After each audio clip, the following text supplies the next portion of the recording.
Japan की पहली महिला प्रधानमंत्री कौन बनी है? तो इनका नाम साने तकाइची है और साने तकाइची ही जापान की पहली महिला प्रधानमंत्री बनी है।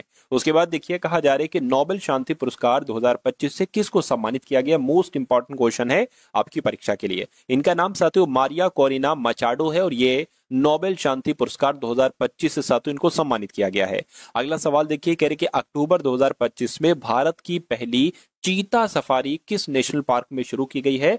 तो चीता सफारी मैं कहूंगा साथियों जो कुनो राष्ट्रीय उद्यान है ना, तो कुनो राष्ट्रीय उद्यान में साथियों ये आपका याद रखना है साथियों, इसको शुरू किया गया। आंसर आपका बी होगा।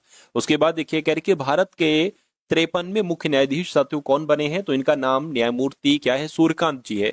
सूर्यकांत जी इनका नाम है साथियों और ये भारत के 53वें नंबर के मुख्य न्यायाधीश बने। ये क्वेश्चन मोस्ट इंपॉर्टेंट है साथियों। उसके बाद देखिए अगला सवाल कह रहे कि हेनले पासपोर्ट सूचकांक 2025 की तीसरी तिमाही में भारत को कौन सा स्थान मिला है? तो भारत को साथियों कौन सा स्थान मिला है? 85वां स्थान मिला है। राइट आंसर आपका ऑप्शन नंबर ए होगा। उसके बाद देखिए अगला सवाल कह रहे कि केंद्रीय वन्यजीव संरक्षण अधिनियम 1972 में संशोधन करने संबंधी विधेयक पारित करने वाला भारत का पहला राज्य कौन सा बना है? तो केरल साथियों पहला राज्य बना है। राइट आंसर आपका ऑप्शन नंबर बी होगा। उसके बाद देखिए अगला सवाल कह रहे भारतीय वाणिज्य एवं उद्योग महासंघ यानी कि FICCI का नया अध्यक्ष किसको नियुक्त किया गया है? ये क्वेश्चन साथियों मोस्ट इंपॉर्टेंट है, आप लोग याद रखेंगे, परीक्षा में आपके ये क्वेश्चन देखने को मिलेगा। आपको इनका नाम याद रखना है, अनंत गोयनका इनका नाम है और ये भारतीय वाणिज्य एवं उद्योग महासंघ के अध्यक्ष बन चुके हैं। उसके बाद देखिए आपसे पूछा जा रहा है यानी कि यहां पर अगर बात करें इंग्लिश में, देखिए हिंदी में क्वेश्चन अधूरा है। Which rocket will be used by ISRO to launch the heaviest communication satellite CMS-3 for the Indian Navy? यानी कि कहने का मतलब है कि इसरो के द्वारा जो है ना ये भारतीय नौसेना के लिए सबसे भारी संचार उपग्रह जिसका नाम CMS-03 है, ये किस रॉकेट से प्रक्षेपित किया जाएगा? तो ये साथियों LVM-3 से साथियों प्रक्षेपित किया जाएगा। इतनी सी बात आप लोग याद रखेंगे। अगला सवाल आपकी स्क्रीन पर है, आपसे कहा जा रहा है कि अक्टूबर 2025 में मिसेज यूनिवर्स 2025 का ताज जीतने वाली भारत की पहली महिला साथियों कौन बनी? तो शहरी सिंह बनी है। शहरी सिंह आपके सवाल का बिल्कुल सही जवाब होगा। उसके बाद देखिए भारत का पहला पूर्णतः सौर ऊर्जा से संचालित चिड़ियाघर, इसका नाम है साथियों बनेरघट्टा बायोलॉजिकल पार्क, ये कहां पर बनाया जा रहा है? तो ये साथियों कर्नाटक के बेंगलुरु में बनाया जा रहा है। ये आपको साथियों याद रखना है। आंसर आपका सी होगा। उसके बाद देखिए वैश्विक भूख सूचकांक 2025 में भारत को क्या साथियों, भारत को 123 देशों में से कौन सा स्थान मिला है? तो भारत को 123 देशों में से 102वां स्थान मिला है। आंसर आपका जो जाएगा वो ऑप्शन नंबर ए होगा। उसके बाद देखिए अगला सवाल कह रहे कि अक्टूबर 2025 में कौन सा देश कानून के माध्यम से इच्छा मृत्यु को वैध बनाने वाला पहला लैटिन अमेरिकी देश बन गया है? तो किसकी बात चल रही है साथियों? उरुग्वे बात चल रही है। उरुग्वे आपके सवाल का बिल्कुल सही जवाब हो जाएगा। अगला सवाल है कह रहे कि नवंबर 2025 में यूनेस्को के नए महानिदेशक कौन बनेंगे? यानी कि एक तरीके से बात करते हैं साथियों यूनेस्को के महानिदेशक कौन बन जाएंगे? मैं कहूंगा खालिद अल मिनानी इनका नाम है, मिस्र के हैं, है ना, और ये साथियों यूनेस्को के नए महानिदेशक बन जाएंगे। आंसर आपका ऑप्शन नंबर ए होगा। साथियों मैं आपकी पूरी जिम्मेदारी लेता हूं कि जितने भी इंपॉर्टेंट करंट अफेयर के क्वेश्चन ये सारे आपको करवाता रहूंगा, चाहे वो मंथली करंट अफेयर हो, चाहे वो लास्ट 6 मंथ की करंट अफेयर हो, या चाहे वो साथियों जनवरी से लेकर आपकी नवंबर तक की करंट अफेयर हो, वो सब कुछ मैं आपको वीडियोस दूंगा। तो अगर आप इस चैनल पर नए हैं तो इस चैनल को सबसे पहले तो आप लोग साथियों सब्सक्राइब करके बेल आइकन पर क्लिक कर लीजिए। उसके अलावा साथियों वीडियो को लाइक जरूर कर दीजिए। अगर आप वीडियो को लाइक करेंगे तो मुझे मालूम पड़ेगा कि आपको करंट अफेयर के इंपॉर्टेंट क्वेश्चंस चाहिए हैं और मैं वो क्वेश्चंस आपको ला कर दूंगा। वो क्वेश्चंस साथियों तैयार करवाऊंगा आपके लिए, PPT वगैरह सब कुछ, जो क्वेश्चंस आपके एग्जाम के लिए सबसे इंपॉर्टेंट है और वैसे क्वेश्चन ही आते हैं। चलिए साथियों नेक्स्ट नंबर का सवाल अब हम लोग देख लेते हैं। कह रहे कि अक्टूबर 2025 में दिवाली को राजकीय अवकाश घोषित करने वाला अमेरिका का तीसरा राज्य कौन सा बना है? बताइए। चलिए तो कौन सा बना है साथियों, आप लोग याद रखेंगे फ्लोरिडा बना है। फ्लोरिडा आपके सवाल का बिल्कुल सही जवाब है। उसके बाद देखिए कह रहे कि साहित्य के क्षेत्र में नोबेल पुरस्कार 2025 से किसको सम्मानित किया गया है? तो इनका नाम साथियों लाज़को क्रासजना होरकाई है और इनको साहित्य के क्षेत्र में नोबेल पुरस्कार 2025 से सम्मानित किया जाएगा। 47वें आसियान शिखर सम्मेलन 2025 की अध्यक्षता किस देश ने की है? तो मैं कहूंगा इसकी अध्यक्षता साथियों मलेशिया देश ने की है। मलेशिया आपके सवाल का जो होगा वो बिल्कुल सही जवाब हो जाएगा। उसके बाद देखिए अगला सवाल है, कह रहे कि यूनेस्को ने भारत का पहला शीत मरुस्थल बायोस्फीयर रिजर्व और भारत का 13वां यूनेस्को बायोस्फीयर रिजर्व किसे घोषित किया है? तो मैं कह सकता हूं सातों स्पीति घाटी को घोषित किया है, जो कि कहां पर है, जो कि सातों हिमाचल प्रदेश में स्थित है। उसके बाद देखिए कह रहे कि किस राष्ट्रीय उद्यान में जन्मी मादा चीता मुखी भारत में जन्म लेने वाली पहली वयस्क चीता बन गई हैं? तो किस राष्ट्रीय उद्यान की बात चल रही है साथियों? कुनो राष्ट्रीय उद्यान की बात चल रही है, ये आपको याद रखना है। राइट आंसर आपका जो जाएगा वो ऑप्शन नंबर सी हो जाएगा। चलिए साथियों उसके बाद देखिए अगला सवाल, कह रहे कि क्रिकेट टूर्नामेंट ईरानी कप 2025-26 किस टीम ने जीता है? तो ये साथियों किस टीम के द्वारा जीता गया है? या विदर्भ टीम के द्वारा जीता गया है। सही जवाब आपका ऑप्शन नंबर सी होगा। उसके बाद देखिए अगला सवाल है, कह रहे कि राष्ट्रीय कैडेट कोर यानी कि एनसीसी के 35वें महानिदेशक के रूप में किसने पदभार ग्रहण किया है? तो मैं कह सकता हूं लेफ्टिनेंट जनरल वीरेंद्र इनका नाम है ना, जनरल वीरेंद्र वत्स इनका नाम है, और ये एनसीसी के 35वें महानिदेशक बन चुके हैं। अगला देखिए अक्टूबर 2025 में अंतरराष्ट्रीय प्रकृति संरक्षण संघ का 9वां सदस्य देश साथियों कौन सा बना है?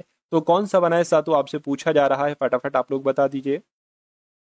तो मैं कहूंगा सातु तुवालू देश बना है। तो तुवालू आपके सवाल का जो होगा वो बिल्कुल सही जवाब हो जाएगा। अगला देखिए अक्टूबर 2025 में यूरोपीय संघ के सर्वोच्च मानवाधिकार सम्मान साखारोव पुरस्कार से किसको सम्मानित किया गया है?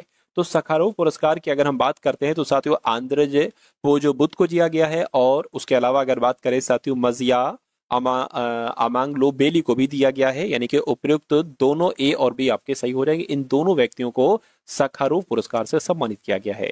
इस भारतीय ओलंपिक स्वर्ण पदक विजेता को 2026 शीतकालीन ओलंपिक के लिए मशाल वाहक के रूप में चुना गया है। तो किसको चुना गया है साथियों? अभिनव बिंद्रा जी को चुना गया। आंसर आपका सी होगा। उसके बाद देखिए साथियों अगला सवाल है, आपसे पूछा जा रहा है कि 2025 में अक्टूबर 2025 में आसियान का 11वां सदस्य देश कौन सा बना है? तो साथियों कौन सा बना है? मैं कहूंगा तिमोर लेस्ते बना है। तो तिमोर लेस्ते आपके सवाल का बिल्कुल सही जवाब है। भौतिक विज्ञान के क्षेत्र में नोबेल पुरस्कार 2025 से किसे सम्मानित किया जाएगा? ये मोस्ट इंपॉर्टेंट क्वेश्चन है। साथियों देखिए आपका जो करंट अफेयर है ना, मान लीजिए साथियों आपके एग्जाम में 100 सवाल आ रहे हैं, तो ये मान के चलिए साथियों के 7 से 8 सवाल आपको देखने को मिलेंगे करंट अफेयर के।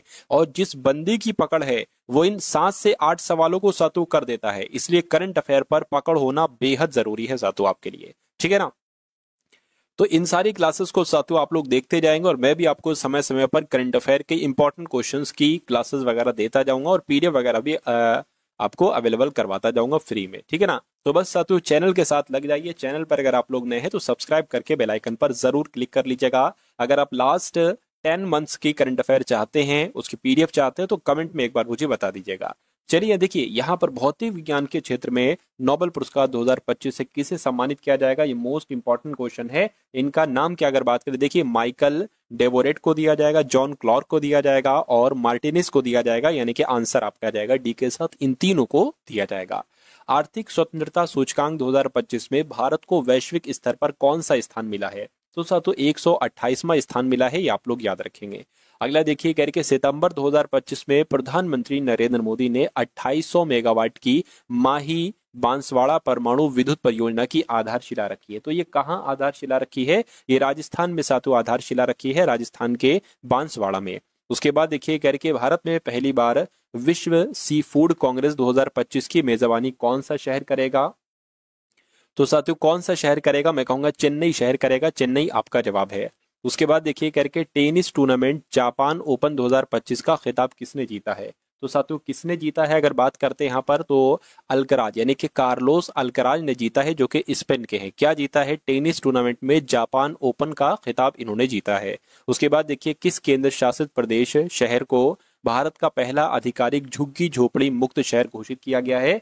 तो अगर बात करते हैं साथियों किसको किया गया है, आपसे यहाँ पर पूछा जा रहा है, मैं कहूंगा चंडीगढ़ को किया गया है। चंडीगढ़ आपके सवाल का बिल्कुल सही जवाब हो जाएगा। भारत के प्रसिद्ध समकालीन महाकार क्या? भारत के प्रसिद्ध समकालीन महाकार ए रामचंद्रन के सम्मान में एक संग्रहालय का उद्घाटन किया गया। तो कहां पर किया गया साथियों? केरल के कोल्लम में किया गया है, ये आपको साथियों याद रखना है। उसके बाद देखिए कह रहे कि अक्टूबर 2025 में केंद्रीय गृह मंत्री अमित शाह ने किस राज्य सरकार की महाजय घर योजना को का शुभारंभ किया है? तो अगर बात करते हैं महाजय घर योजना का शुभारंभ जो किया गया है, ये साथियों किस राज्य में किया गया है? तो गोवा में किया गया है। गोवा आपके सवाल का बिल्कुल सही जवाब है। चलिए उसके बाद देखिए कह रहे कि सीमा सड़क संगठन ने लद्दाख में समुद्र तल से 19,400 फीट की ऊंचाई पर स्थित किस दर्रे पर विश्व की सबसे ऊंची मोटर योग्य सड़क का निर्माण किया है? तो अगर बात करते हैं साथियों, क्या आपका जवाब होगा? मैं कहूंगा मिगला दर्रा, ये आपके सवाल का बिल्कुल सही जवाब हो जाएगा। अगला देखिए, अक्टूबर 2025 में द्विपक्षीय अभ्यास कोंकण 2025 भारतीय नौसेना और किस देश की रॉयल नेवी के बीच आयोजित हुआ है? तो अगर बात करते हैं साथियों, ये कोंकण जो अक्टूबर 2025 में द्विपक्षीय अभ्यास, ये कोंकण 2025 भारतीय नौसेना और किस देश की, तो मैं कहूंगा ब्रिटेन देश की रॉयल नेवी के बीच आयोजित हुआ है। राइट आंसर आपका जो जाएगा वो ऑप्शन नंबर बी ए होगा। विश्व पैरा एथलेटिक्स चैंपियनशिप 2025 में भारत ने कितने पदक जीते हैं? तो भारत ने कितने पदक जीते हैं साथियों? मैं कहूंगा 22 पदक जीते हैं, 22, यानी कि ऑप्शन नंबर बी आपका जवाब हो जाएगा। अक्टूबर 2025 में देश भर में शिक्षा, कौशल और उद्यमिता को बढ़ावा देने के लिए प्रधानमंत्री नरेंद्र मोदी ने किस योजना का शुभारंभ किया है? तो किस योजना का शुभारंभ किया है? मैं कहूंगा पीएम सेतु योजना का शुभारंभ किया है। आंसर आपका ऑप्शन नंबर ए होगा। अगला देखिए, प्रवाल आनुवंशिक विविधता को संरक्षित करने के लिए किस देश ने दक्षिण पूर्व एशिया का पहला प्रवाल लार्वा क्रायोजेनिक लॉन्च किया है? तो मैं कह सकता हूं साथियों फिलीपींस आपके सवाल का बिल्कुल सही जवाब होगा। ठीक है ना। उसके बाद देखिए, मदरसा बोर्ड को समाप्त करके अल्पसंख्यक शिक्षा अधिनियम लागू करने वाला भारत का पहला राज्य साथियों कौन बन गया है? तो मैं कहूंगा उत्तराखंड बन गया है। उत्तराखंड साथियों आपके सवाल का बिल्कुल सही जवाब हो जाएगा। उसके बाद देखिए, अक्टूबर 2025 में केंद्र सरकार ने भारत में ऊंटों की तेजी से घटती जनसंख्या को रोकने के लिए कौन सी पहल शुरू की है? तो साथियों कौन सी पहल शुरू की है? राष्ट्रीय ऊंट स्थिरता पहल शुरू की है। मैं कहूंगा बिल्कुल सही, यही पहल शुरू की है, यानी कि आपके सवाल का जवाब ऑप्शन नंबर ए हो जाता है। अगला देखिए साथियों, कह रहे हैं कि अक्टूबर 2025 में किस अभिनेत्री को केंद्रीय स्वास्थ्य एवं परिवार कल्याण मंत्रालय का पहला मानसिक स्वास्थ्य राजदूत नियुक्त किया गया है? तो किस अभिनेत्री की बात चल रही है? मैं कहूंगा दीपिका पादुकोण को केंद्रीय स्वास्थ्य एवं परिवार कल्याण मंत्रालय का पहला मानसिक स्वास्थ्य राजदूत नियुक्त किया है। राइट आंसर आपका ऑप्शन नंबर साथियों डी होगा। उसके बाद देखिए साथियों, अगले नंबर का सवाल आपकी स्क्रीन पर है, देखिए और बताइए आपका जवाब साथियों क्या होगा। आपसे कहा जा रहा है कि अक्टूबर 2025 में नई दिल्ली से रूस के काल्मिकिया भेजे जा रहे भगवान बुद्ध के पवित्र अवशेष मूल रूप से उत्तर प्रदेश के किस प्राचीन स्थल से उत्खनित किए गए हैं? तो ये साथियों कहाँ से? ये पिपरहवा से उत्खनित किए गए हैं। पिपरहवा तो यहाँ पर ऑप्शन में ही नहीं है, कोई दिक्कत नहीं। अच्छा, ये ऑप्शन नंबर डी वाले में है साथियों पिपरहवा, तो पिपरहवा आपका जवाब हो जाएगा। उसके बाद देखिए, गोबी रेगिस्तान में दुनिया का पहला ड्यूल टावर सौर ताप ऊर्जा संयंत्र किस देश में शुरू किया गया है? तो ये साथियों ये चीन देश में शुरू किया गया। चीन आपके सवाल का बिल्कुल सही जवाब हो जाएगा। उसके बाद देखिए, अगला सवाल है, कहा जा रहा है कि अर्थशास्त्र के क्षेत्र में नोबेल पुरस्कार 2025 से किसे सम्मानित किया जाएगा? ये भी साथियों बहुत इंपॉर्टेंट क्वेश्चन है। तो अगर बात करते हैं साथियों, देखिए जोएल मोक्योर को मैं कहूंगा बिल्कुल, फिलिप एगियन को बिल्कुल, पीटर हॉटिन को बिल्कुल, यानी कि अगर बात करते हैं साथियों इन तीनों को ABC है ना, यानी कि इन तीनों की अगर बात करें, इन तीनों को अर्थशास्त्र के क्षेत्र में नोबेल पुरस्कार 2025 से सम्मानित किया जाएगा।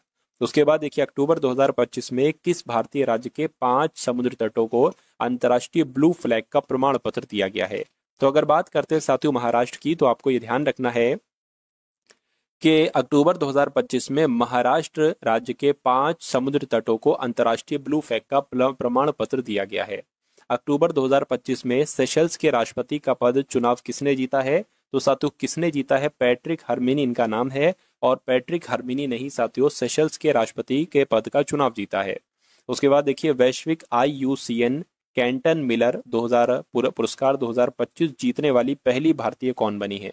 तो साथियों कौन बनी है आपसे पूछा जा रहा है। मैं कहूंगा डॉक्टर सोनाली घोष बनी है। डॉक्टर सोनाली घोष आपके सवाल का बिल्कुल सही जवाब हो जाएगा। 70वें फिल्म फेयर पुरस्कार 2025 में सर्वश्रेष्ठ अभिनेत्री का पुरस्कार किसने जीता है? तो किसने जीता है साथियों? मैं कहूंगा आलिया भट्ट ने जीता है। आलिया भट्ट आपका जवाब होगा। अगला देखिए, विश्व प्रवासी पक्षी दिवस 2025 कब मनाया गया है? तो कब मनाया गया है साथियों? 11 अक्टूबर को मनाया गया है। राइट आंसर आपका ऑप्शन नंबर ए होगा। उसके बाद देखिए, 2026 में दुनिया का पहला multi sensor earth observation satellite mission दृष्टि कौन लॉन्च करेगा? तो कौन लॉन्च करेगा साथियों? गैलेक्स आई लॉन्च करेगा। ये आपको याद रखना है साथियों, इंपॉर्टेंट क्वेश्चन है। अगला देखिए, 50 सवाल साथियों हो चुके हैं, 50 सवाल आपके बाकी है। देखिए अगर आप करंट अफेयर पर पकड़ बनाना चाहते हैं तो मंथली आपको करंट अफेयर साथियों मजबूत करना बहुत जरूरी है। और मैं साथियों मंथ्स के आपको हर मंथ्स के करंट अफेयर देने की पूरी पूरी कोशिश करूंगा, ठीक है ना। चलिए तो साथियों अक्टूबर 2025 में मां से शिशु संक्रमण की 3 प्रमुख बीमारियां HIV, उसके अलावा अगर बात करते हैं साथियों सिफिल्स और हेपेटाइटिस बी को पूरी तरह से समाप्त करने वाला दुनिया का पहला देश साथियों कौन बन गया है? मैं कहूंगा पहला देश कौन बन गया है? मालदीव बन गया है। मालदीव आपके सवाल का बिल्कुल सही और सटीक जवाब हो जाएगा, ठीक है ना। चलिए उसके बाद देखिए अगला सवाल आपसे कहा जा रहा है कि राज्य के युवाओं को वैश्विक करियर अवसर से जोड़ने के लिए किस राज्य सरकार ने CM फ्लाइट योजना शुरू की है? तो असम की अगर बात करें, असम सरकार ने साथियों CM फ्लाइट योजना शुरू की है। अक्टूबर 2025 में अंतर्राष्ट्रीय मुद्रा कोष यानी कि इंटरनेशनल मॉनिटरिंग फंड के पहले उप प्रबंध निदेशक के रूप में सातु किसे नियुक्त किया गया है? तो डैनियल कैट्स को नियुक्त किया है। आंसर आपका जो जाएगा वो ऑप्शन नंबर सी होगा। उसके बाद देखिए विश्व शिक्षक दिवस साथियों कब मनाया जाता है? तो ये हर साल 5 अक्टूबर को मनाया जाता है साथियों, विश्व शिक्षक दिवस। अगला देखिए केंद्रीय पर्यावरण मंत्री यानी कि भूपेंद्र यादव ने किस शहर में वन्यजीव सप्ताह के उपलक्ष्य में नमो वन की आधारशिला रखी है? बताइए। तो अगर हरियाणा के मानेसर की हम बात करते हैं तो हरियाणा के मानेसर आपके सवाल का बिल्कुल सही जवाब हो जाएगा। उसके बाद देखिए ब्रिज टाउन बारबाडोस में आयोजित 68वीं राष्ट्रमंडल संसदीय सम्मेलन 2025 में भारत की तरफ से किसने भाग लिया था? तो साथियों किसने भाग लिया था? ओम बिड़ला ने भाग लिया था। राइट आंसर आपका सी होगा। अगला देखिए किस स्पेस एजेंसी के कैसिनी अंतरिक्ष यान ने शनि के चंद्रमा एनसेलाडस पर जीवन की संभावना के नए प्रमाण प्रदान किए हैं? तो अगर बात करते हैं साथियों नासा ने किया है, अमेरिका के नासा ने किया है साथियों। राइट आंसर आपका ऑप्शन नंबर डी होगा। किस देश ने दुनिया का पहला लाइव अंडर वाटर साक्षात्कार सफलतापूर्वक आयोजित किया है? तो किसने ये काम किया है? मैं कहूंगा पलाऊ देश ने किया है। यानी कि देश ने, कौन से देश ने? पलाऊ देश ने दुनिया का पहला लाइव अंडर वाटर साक्षात्कार सफलतापूर्वक आयोजित किया है। अंतर्राष्ट्रीय बालिका दिवस साथियों कब मनाया जाता है? तो ये हर साल 11 अक्टूबर को मनाया जाता है साथियों। 11 अक्टूबर आपका जवाब है। उसके बाद देखिए Times Higher Education World University Ranking 2026 में कौन सा विश्वविद्यालय साथियों शीर्ष पर रहा है? तो कौन सा विश्वविद्यालय शीर्ष पर रहा? मैं कहूंगा ऑक्सफोर्ड यूनिवर्सिटी शीर्ष पर रही है। राइट आंसर आपका ऑप्शन नंबर डी होगा। उसके बाद देखिए अक्टूबर 2025 में संयुक्त सैन्य अभ्यास इंद्र 2025 ये भारत और किस देश के बीच आयोजित हुआ है? तो ये भारत और रूस के बीच आयोजित हुआ है साथियों। सही जवाब आपका ऑप्शन नंबर डी होगा। अगला देखिए कह रहे कि आर्थिक रूप से कमजोर वर्गों की महिलाओं को प्रतिमाह 1250 रुपए प्रदान करने के लिए किस राज्य सरकार ने ओरुनोदोई 3.0 योजना का शुभारंभ किया है? तो मैं कहूंगा किस राज्य की बात चल रही है? असम राज्य की यहाँ पर साथियों बात चल रही है। अक्टूबर 2025 में किस देश ने सुरक्षा को वायु रक्षा प्रणाली को मजबूत करने के लिए टी डोम नामक बहु स्तरीय वायु रक्षा प्रणाली स्थापित करने की घोषणा की है? तो यहाँ पर साथियों अगर बात करें आपका जवाब क्या होगा? आपका जवाब साथियों यहाँ पर इजराइल होगा, तुर्की होगा, या अगर बात करते हैं साथियों जापान, ताइवान। तो ताइवान आपके सवाल का सही जवाब हो जाएगा, ठीक है। यानी कि सवाल का जवाब जो है ना ये क्या होगा? एक सेकेंड।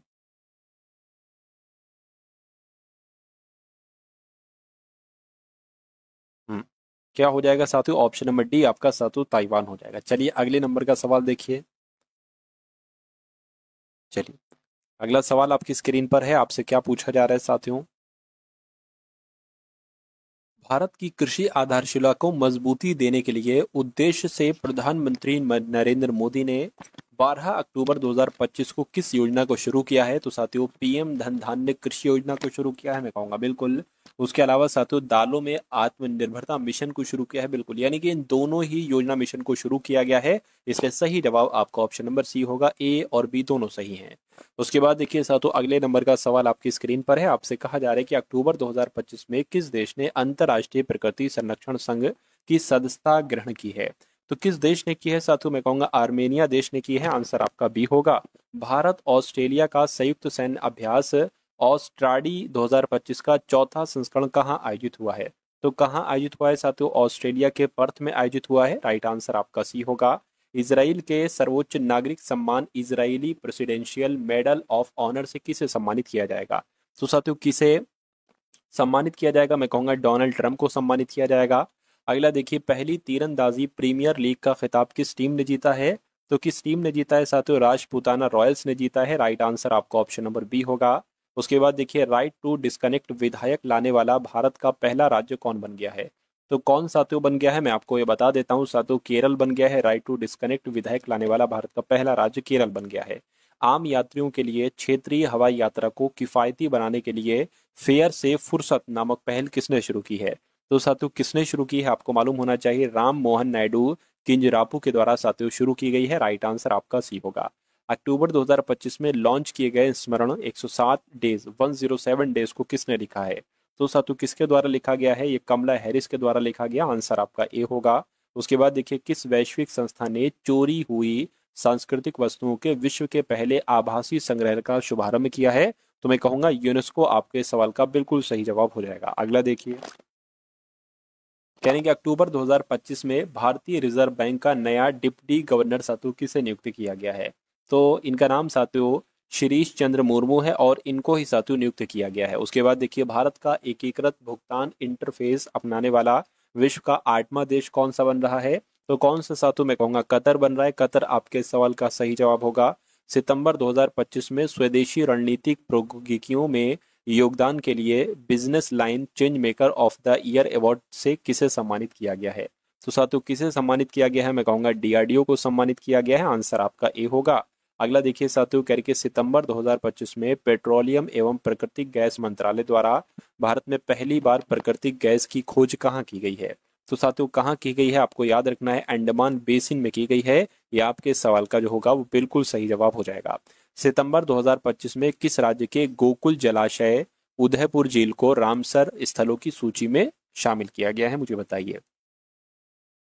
तो साथियों बिहार आपका जवाब हो जाएगा। इस सवाल का जवाब आपका जो जाएगा साथियों वो बिहार ऑप्शन के साथ जाएगा, ऑप्शन नंबर बी। सितंबर 2025 में राष्ट्रीय लता मंगेशकर पुरस्कार किसे प्रदान किया गया है? तो साथियों सोनू निगम को प्रदान किया गया है। राइट आंसर आपका बी होगा। अगला देखिए, गैलप ग्लोबल सेफ्टी रिपोर्ट 2025 में शीर्ष स्थान पर कौन सा देश रहा है? तो कौन सा देश रहा है? मैं कहूंगा सिंगापुर रहा है। तो सिंगापुर आपके सवाल का राइट आंसर है। उसके बाद देखिए, सितंबर 2025 में भारत किस देश के साथ अपनी पहली सीमा पार रेलवे परियोजना स्थापित करने के लिए सहमत हुआ है? तो अगर बात करते हैं साथियों, यहाँ पर आपका जवाब जो जाना चाहिए वो साथियों भूटान देश के साथ जाना चाहिए। उसके बाद देखिए, अगला सवाल, किस राज्य ने प्राचीन बंदरगाहों और विरासत स्थलों को एक साथ जोड़ने के लिए स्पाइस रूट पहल शुरू की है? तो किसने साथियों? मैं कहूंगा केरल राज्य के द्वारा स्पाइस रूट पहल शुरू की गई है।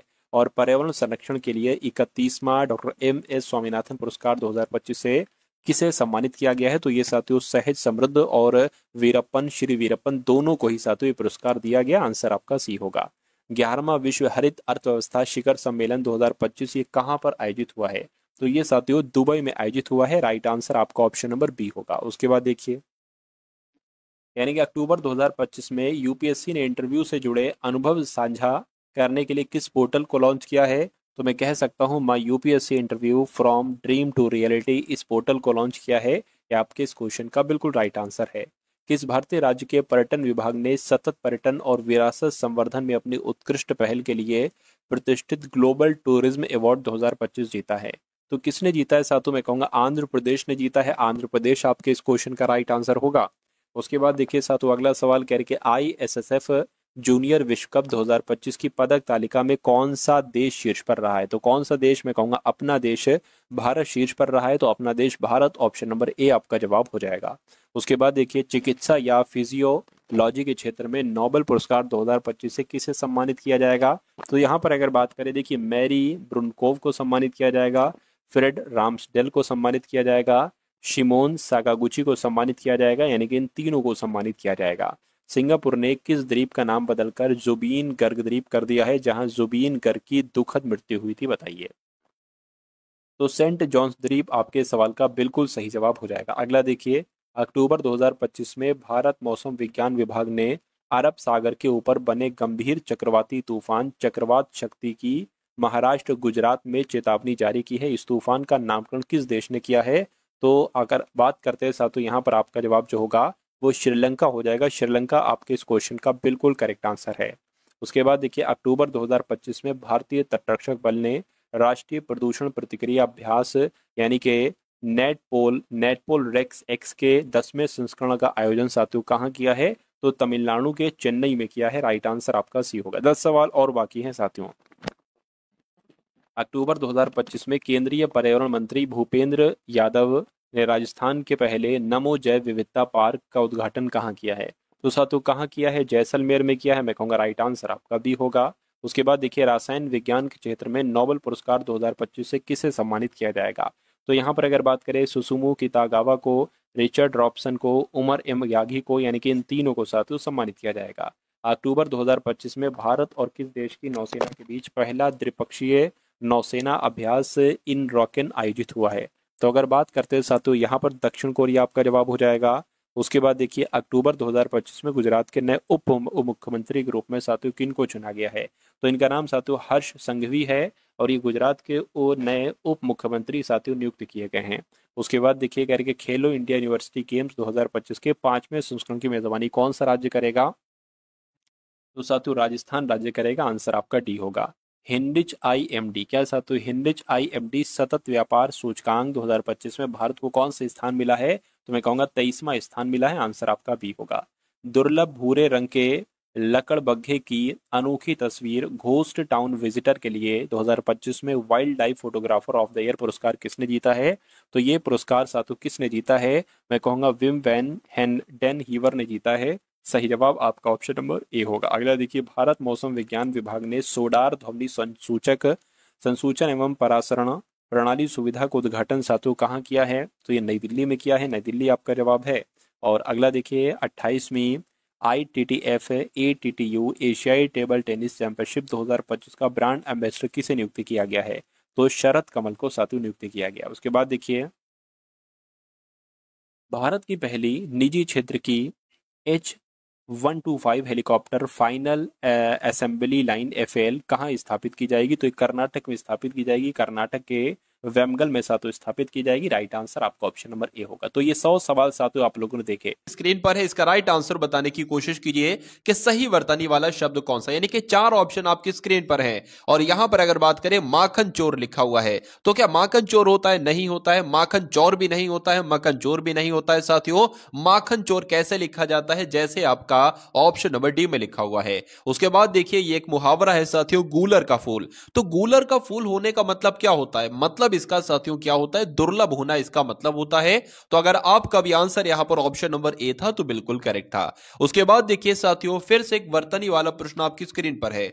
आपसे पूछा जा रहा है कि वीणा पाणी कैसे लिखा जाता है? तो कौन से ऑप्शन वाला बिल्कुल सही होगा? वीणा पाणी लिखा हुआ। तो जैसे आपको ऑप्शन नंबर डी में लिखा है वीणा पाणी, इस प्रकार से लिखा जाता है। उसके बाद देखिए चौथे नंबर का प्रश्न आपकी स्क्रीन पर है कि निम्नलिखित में से उस विकल्प का चयन करें जो सिर पर पांव रखकर भागना, यानी कि ये सिर पर पांव रखकर भागने का मतलब क्या होता है? आपने बहुत लोगों के मुंह से सुना होगा, अरे वो तो सिर पर पांव रखकर भागा। तो सिर पर क्या कभी पांव रखे जाते हैं? नहीं रखे जाते हैं। यानी कि बहुत तेज भागने को साथियों कहा जा सकता है वो तो सिर पर पांव रखकर भागा। आंसर आपका डी के साथ जाएगा। उसके बाद देखिए साथियों पर्यायवाची आपसे पूछा जा रहा है, एक शब्द यहां पर दिया गया है, यह शब्द है खग। आपसे पूछा जा रहा है कि खग का पर्यायवाची क्या होगा साथियों? तो खग किसे कहा जाता है? खग क्या पशु को कहा जाता है? नहीं, कबूतर को भी नहीं, तोते को भी नहीं साथियों, खग कहा जाता है पक्षी को। इसलिए आंसर अगर आप कहे ऑप्शन नंबर डी के साथ तो बिल्कुल करेक्ट है भाई। बहुत बढ़िया, वेरी गुड क्लास। साथियों मैं आप सभी के लिए जो भी क्वेश्चंस ला रहा हूं सभी के सभी एकदम एग्जाम लेवल के क्वेश्चन आपके लिए ला रहा हूं और मैं ऐसी पूरी उम्मीद करता हूं कि एग्जाम तक अगर आपने साथियों इस सभी वीडियो को देख लिया जो भी आपको दी जाए एग्जाम तक, तो आपका एग्जाम बहुत आसानी से पास हो जाएगा। ठीक है ना? तो आप सभी लोग क्या करेंगे साथियों, वीडियो को तुरंत देखकर लाइक कर दिया करो। इससे मुझे मालूम पड़ जाएगा कि हाँ भाई वीडियो आपको पसंद आ रही है और मुझे इसी तरीके से मेहनत को चालू रखना है। जिसके आने की तिथि मालूम ना हो साथियों उसके लिए आपको बताना है एक शब्द क्या होता है। देखिए अगर बात करें जिसके आने की तिथि मालूम ना हो, यानी कि जो अचानक आ जाए, उसको क्या कहा जाता है बताइए? तो उसको क्या कहा जाता है साथियों? उसको तो अतिथि कहा जाता है। इसलिए आंसर आपका जाएगा ऑप्शन नंबर बी के साथ। श्री गणेश का साथियों विलोम आपसे पूछा जा रहा है, क्या होता है बताइए? चलिए तो यहां पर अगर बात करें आंसर आपका किस ऑप्शन के साथ जाने का बताने की कोशिश करेंगे, तो श्री गणेश का विलोम होता है साथियों इति श्री। इसलिए आंसर आपका ऑप्शन नंबर सी हो जाता है। उसके बाद देखिए नीचे दिए गए वाक्यांशों के लिए सही विकल्प का चयन कीजिए जिसे जिस तक ना पहुंचा जा सके। तो जिस तक ना पहुंचा जा सके उसको क्या कहा जाता है साथियों? उसको तो अगम्य कहा जाता है। तो आंसर आपका ए के साथ जाएगा। निम्नलिखित शब्दों में से स्त्रीलिंग शब्द का चयन कीजिए। इसमें से कौन सा साथियों स्त्रीलिंग शब्द है आपसे पूछा जा रहा है, बताइए। कि जी किसी भी शब्द के साथ साथियों अगर कैसा आ जाए, ऑटोमेटिक कैसा आ जाएगा। किसी भी शब्द को बोलो, आदमी कैसा है, आदमी के साथ कभी कैसी का इस्तेमाल थोड़ी ना करोगे। तो जिसके साथ कैसा आ जाए वो पुल्लिंग होगा, और जिसके साथ साथियों कैसी आ जाए वो आपका स्त्रीलिंग शब्द होगा। तो स्थापना कैसी है, तो कैसी आया ये स्त्रीलिंग हो गया, और यही आपसे पूछा गया था। स्वदेश कैसा है, अध्याय कैसा है, अपराध कैसा है, ये आपके नीचे तीनों वाले जो है ना वो पुल्लिंग हो जाएगा। स्वदेश कैसा है, अध्याय कैसा है, लेकिन स्थापना यहां पर साथियों आपका एक स्त्रीलिंग शब्द हो जाएगा। निम्नलिखित में से उस विकल्प का चयन करें जो त्रिशंकु होना मुहावरे का मतलब आपको बता रहा है। तो त्रिशंकु होना ये एक मुहावरा है, इसका मतलब आपसे पूछा जा रहा है अधर में लटकना, सब जगह रहने वाला, इधर उधर होना या शंकालु होना। तो कहा जा सकता है साथियों अधर में लटकने को क्या कहा जा सकता है? त्रिशंकु होना कहा जा सकता है। आंसर आपका ए के साथ जाएगा। निम्नलिखित उसके बाद यहां पर अगर बात करें ना तो निम्नलिखित प्रत्येक शब्द के लिए उसके नीचे दिए गए विकल्पों में से विलोम शब्द, यानी कि आपको साथियों विलोम बताना है। किस शब्द का विलोम बताना है? इहलोक का बताना है कि विलोम क्या होता है साथियों, बताइए। तो इहलोक का विलोम जो होता है ना साथियों वो परलोक होता है। इसलिए आंसर आपका अगर ऑप्शन नंबर बी के साथ तो बिल्कुल करेक्ट है। धरती का समानार्थी शब्द आपसे पूछा जा रहा है साथियों। देखिए धरती का समानार्थी शब्द चंचला नहीं होगा, विपुला नहीं होगा, सरसी भी नहीं होगा, क्या होगा? अचला होगा। ये आपको ध्यान रखना है, परीक्षा में आपसे साथियों पूछा जाएगा। उसके बाद देखिए कौन सा शब्द बहुवचन है आपसे पूछा जा रहा है, बताइए। तो बहुवचन की अगर बात करें माता, माता तो एक वचन है, प्राण, प्राण या प्राण आपका ये साथियों कैसा हो जाएगा? बहुवचन हो जाएगा। लड़का भी एक वचन है और किताब भी एक वचन है। तो जिनका आंसर यहां पर बी है बिल्कुल करेक्ट है। उसके बाद देखिए पुरस्कार का विलोम क्या होगा ये आपसे पूछा जा रहा है साथियों, बताइए।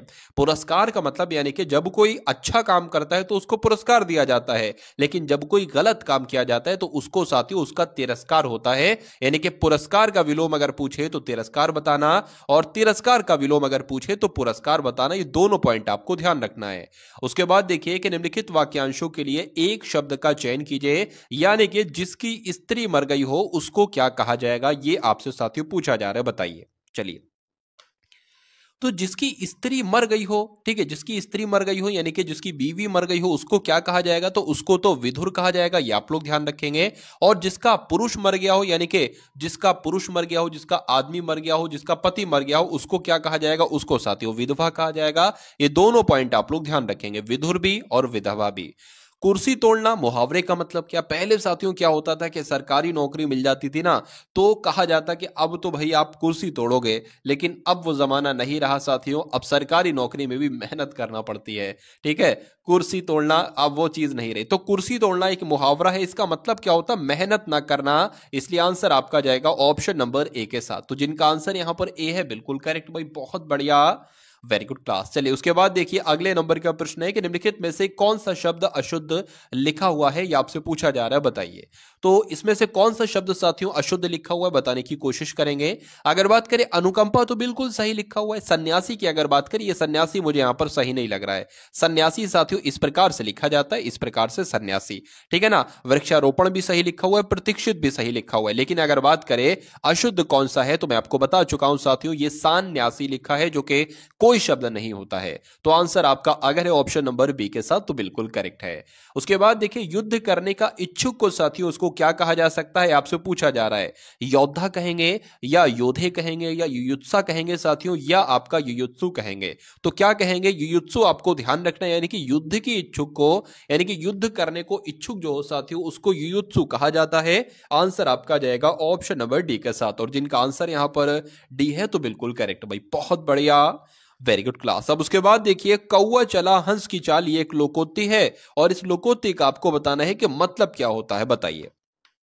चलिए बड़ों से प्रभावित होना, कौवा चला हंस की चाल, तो कोई मतलब नहीं निकल रहा है। असंभव प्रयास करना यह भी नहीं होगा, हृदय परिवर्तन होना यह भी नहीं होगा, अंधानुकरण करना ये साथियों हम लोग कह सकते हैं कि कौवा चला हंस की चाल, अंधानुकरण करना। आंसर आपका डी के साथ जाएगा। उसके बाद देखिए कि इनमें से कौन सी वर्तनी सही नहीं है, यह आपसे पूछा जा रहा है साथियों, बताइए। तो इसमें से कौन सी वर्तनी अगर बात करें, देखिए सिद्धांत जैसे लिखा है ऐसे लिखा जाता है, उद्योग भी ऐसे लिखा जाता है, कर्तव्य भी ऐसे लिखा जाता है, लेकिन लेकिन यहां पर ये क्या लिख दिया साथियों, कर्तव्य। कर्तव्य ऐसे नहीं लिखा जाता है जैसे आपको ऑप्शन नंबर बी में है ना, ऐसे लिखा जाता है। तो कुल मिला के यहां पर कौन से शब्द की वर्तनी सही नहीं थी, तो ऑप्शन नंबर ए वाले की वर्तनी सही नहीं थी और यही आपका राइट आंसर हो जाता है।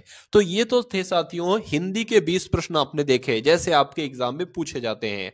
अब उसी प्रकार आप लोग देखिए सामान्य ज्ञान के 20 प्रश्न, ये यहां पर 21 से लेकर 40 तक चलेंगे। उसके बाद 20 प्रश्न देखेंगे मैथ के और 20 प्रश्न देखेंगे रीजनिंग के। और 20 प्रश्न मैथ के और रीजनिंग के ऐसे मैं आपको समझाऊंगा, इस तरीके से मैं आपको समझाऊंगा, यानी कि कोई लंबा मेथड नहीं, बहुत, यानी कि जिन टीचर्स ने मैथ को और रीजनिंग को बहुत हवा बना के रखा है साथियों, बहुत लंबे लंबे कॉन्सेप्ट आपको समझाते हैं और आप डर जाते हो, तो आज साथियों आपका वो डर भी मैं निकाल दूंगा जड़ से। चलिए, तो गायत्री मंत्र का सबसे पहले उल्लेख अगर बात करें तो किस ग्रंथ में मिलता है, तो किस ग्रंथ में मिलता है साथियों, ऋग्वेद में मिलता है। आंसर आपका ऑप्शन नंबर ए हो जाता है। सैटेलाइट लॉन्चिंग स्टेशन ये कहां पर स्थित है बताइए, तो ये कहां पर स्थित है, आप लोग ध्यान रखेंगे श्रीहरिकोटा में स्थित है, इसलिए आंसर आपका ए हो जाता है। पुलित्जर पुरस्कार साथियों किस क्षेत्र से संबंधित है, यानी कि पुलित्जर पुरस्कार जो दिया जाता है वो पत्रकारिता के क्षेत्र में दिया जाता है। आंसर आपका ऑप्शन नंबर ए हो जाता है। कबीर के गुरु का नाम साथियों क्या था, ये आपसे पूछा जा रहा है। तो कबीर के गुरु का नाम क्या था, रामानंद क्या था साथियों, कबीर के गुरु का नाम था। आंसर आपका सी हो जाता है। जहांगीर का मकबरा साथियों ये कहां पर स्थित है, आपसे पूछा जा रहा है। तो अगर आपसे एग्जाम में पूछा जाए कि जहांगीर का मकबरा कहां पर स्थित है, तो आंसर आपको क्या बताना है, लाहौर में स्थित है। आंसर आपका जाएगा ऑप्शन नंबर ए के साथ। देखिए यहां पर अगर बात करें साथियों, आप सभी को मालूम है कि 4 विषयों से प्रश्न आपके बनेंगे एसएससी जीडी परीक्षा में। देखिए मैंने साथियों सब कुछ तैयार कर दिया है, यानी कि आपको एसएससी जीडी का एग्जाम निकालना है। आप सिर्फ ये चाहते हो मुझसे, और मैं ये चाहता हूं कि आप सिर्फ एसएससी जीडी का एग्जाम निकालो और बहुत अच्छे से निकालो, यानी कि जब एग्जाम आप देकर आओ तो आपको कट ऑफ की टेंशन नहीं होना चाहिए। तो अगर बात करें साथियों, आपको एक पॉइंट ध्यान रखा है, मैं आपको जो भी क्वेश्चंस करा रहा हूं, अगर बात करें हिंदी के, बात करें सामान्य ज्ञान के, मैथ के, रीजनिंग के, जितना मैंने आपको पढ़ाया है और इतना इसमें से जितना आएगा, लगभग जितना भी आए 90%, 92%, तो ये आपका गलत नहीं होना चाहिए। अगर यही प्रश्न साथियों एग्जाम में आपको देखने को मिले और यही प्रश्न आपने गलत कर दिए, तो ये गलती साथियों मेरी नहीं होगी, क्योंकि मैं आपके लिए पूरी कोशिश कर रहा हूं कि 90% से ज्यादा ही एग्जाम में फंसे। यानी कि अगर 80 प्रश्न है ना, तो 80 में से कोशिश मैं ये करूंगा साथियों लगभग 70 क्वेश्चन के आसपास आपका टारगेट साथियों होना चाहिए, और ये टारगेट आप लेकर रहोगे। चलिए, तो जो आपको साथियों पढ़ाया जा रहा है उसको बहुत ध्यान से पढ़िए। जो भी क्लास आपको इस चैनल के माध्यम से दी जाए उसको बहुत ध्यान से कीजिए और सभी क्वेश्चंस को अपने मनोमस्तिष्क में कीजिए। यही तरीका होता है एग्जाम को क्रैक करने का। 38वीं समानांतर रेखा की अगर बात करें तो ये किन 2 देशों को विभाजित करती है, ये आपसे पूछा जा रहा है। तो उत्तर कोरिया और दक्षिण कोरिया ये 2 ऐसे देश हैं जिनको साथियों एक रेखा है जो विभाजित करती है। उस रेखा का नाम क्या है, तो 38वीं समानांतर रेखा है। आंसर आपका बी के साथ है, तो बिल्कुल करेक्ट है। उसके बाद देखिए संविधान का कौन सा अनुच्छेद राज्य सरकार को ग्राम पंचायत के संगठन का निर्देश देता है बताइए। तो कौन से अनुच्छेद की बात चल रही है, अनुच्छेद 40 की बात चल रही है, इसलिए आंसर आपका ऑप्शन नंबर बी हो जाता है। निम्न में से किस राज्य में काली मिट्टी पाई जाती है, बहुत इंपॉर्टेंट क्वेश्चन साथियों हैं। तो अगर बात करें साथियों, गुजरात में भी काली मिट्टी पाई जाती है, मध्य प्रदेश में भी पाई जाती है और महाराष्ट्र में भी पाई जाती है। तो आंसर आपका किस ऑप्शन के साथ जाएगा, डी के साथ जाएगा। भारत में तंबाकू का सबसे ज्यादा साथियों उत्पादन कहां पर किया जाता है बताइए। चलिए, तो यहां पर अगर बात करें सबसे ज्यादा उत्पादन कहां पर किया जाता है तंबाकू का, तो आंध्र प्रदेश में किया जाता है। राइट आंसर आपका बी के साथ जाएगा। जमींदारी उन्मूलन के लिए संसद में प्रथम संविधान संशोधन किस वर्ष हुआ था। तो यहां पर साथियों अगर एग्जाम में आपसे पूछा जाए कि संविधान में पहला संशोधन साथियों कब हुआ था, तो 1951 में हुआ था। ये आपको ध्यान रखना है साथियों, जमींदारी उन्मूलन के लिए। आंसर जिनका यहां पर ए है तो बिल्कुल करेक्ट है। उसके बाद देखिए कि निम्न में से किसके उपग्रह सबसे ज्यादा हैं, तो सबसे ज्यादा साथियों किसके उपग्रह हैं साथियों, तो बृहस्पति के उपग्रह सबसे ज्यादा है। आंसर आपका सी के साथ जाएगा। उसके बाद देखिए डीजल की गुणवत्ता किसके द्वारा साथियों व्यक्त की जाती है। एग्जाम में साथियों प्रश्न आपसे बनेगा, तो आंसर आपका किस ऑप्शन के साथ जाना चाहिए। आप लोग यहां पर ध्यान रखेंगे C10 संख्या के द्वारा जो है ना वो डीजल की गुणवत्ता को साथियों व्यक्त किया जाता है। आंसर आपका ए के साथ। चलिए, भारतीय उपमहाद्वीप मूल रूप से निम्न में से किस एक विशाल भूखंड का हिस्सा है, यह आपसे साथियों पूछा जा रहा है। तो किसका हिस्सा है? गोंडवाना लैंड का है, यानी कि जो भारतीय उपमहाद्वीप है ना साथियों, ये किस भूखंड का हिस्सा है? तो गोंडवाना लैंड का हिस्सा है क्या? भारतीय उपमहाद्वीप। ये आप लोग ध्यान रखेंगे, अच्छा क्वेश्चन है और इंपॉर्टेंट क्वेश्चन भी है। आपसे पूछा जा रहा है साथियों, नाबार्ड क्या है? नाबार्ड का नाम आपने सुना होगा, 1982 में जिसकी स्थापना हुई थी। एक तरीके से साथियों ये क्या है? ये एक बैंक है, ये आपको ध्यान होना चाहिए, यानी कि मालूम होना चाहिए। आंसर आपका जाएगा ऑप्शन नंबर बी के साथ। उसके बाद देखिए साथियों, अगले नंबर का प्रश्न आपके स्क्रीन पर है कि सिलिकॉन वैली इनमें से किसके लिए प्रसिद्ध है, बताइए। तो सिलिकॉन वैली की अगर बात करें, नदी घाटी के लिए, कंप्यूटर सॉफ्टवेयर के लिए, पर्यावरण संरक्षण के लिए, सिलिकॉन उत्पादन के लिए, बताइए। चलिए, तो यहां पर आपका आंसर साथियों किस ऑप्शन के साथ जाएगा, बताने की कोशिश करेंगे आप सभी लोग, बताइए।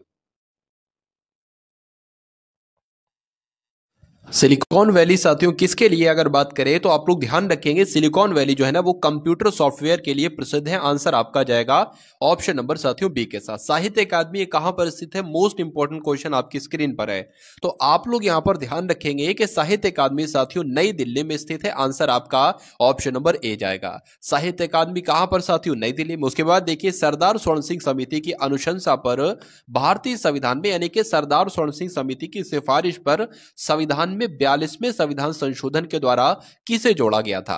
तो किसे जोड़ा गया था साथियों? मौलिक कर्तव्यों को जोड़ा गया था। आंसर आपका बी के साथ जाएगा।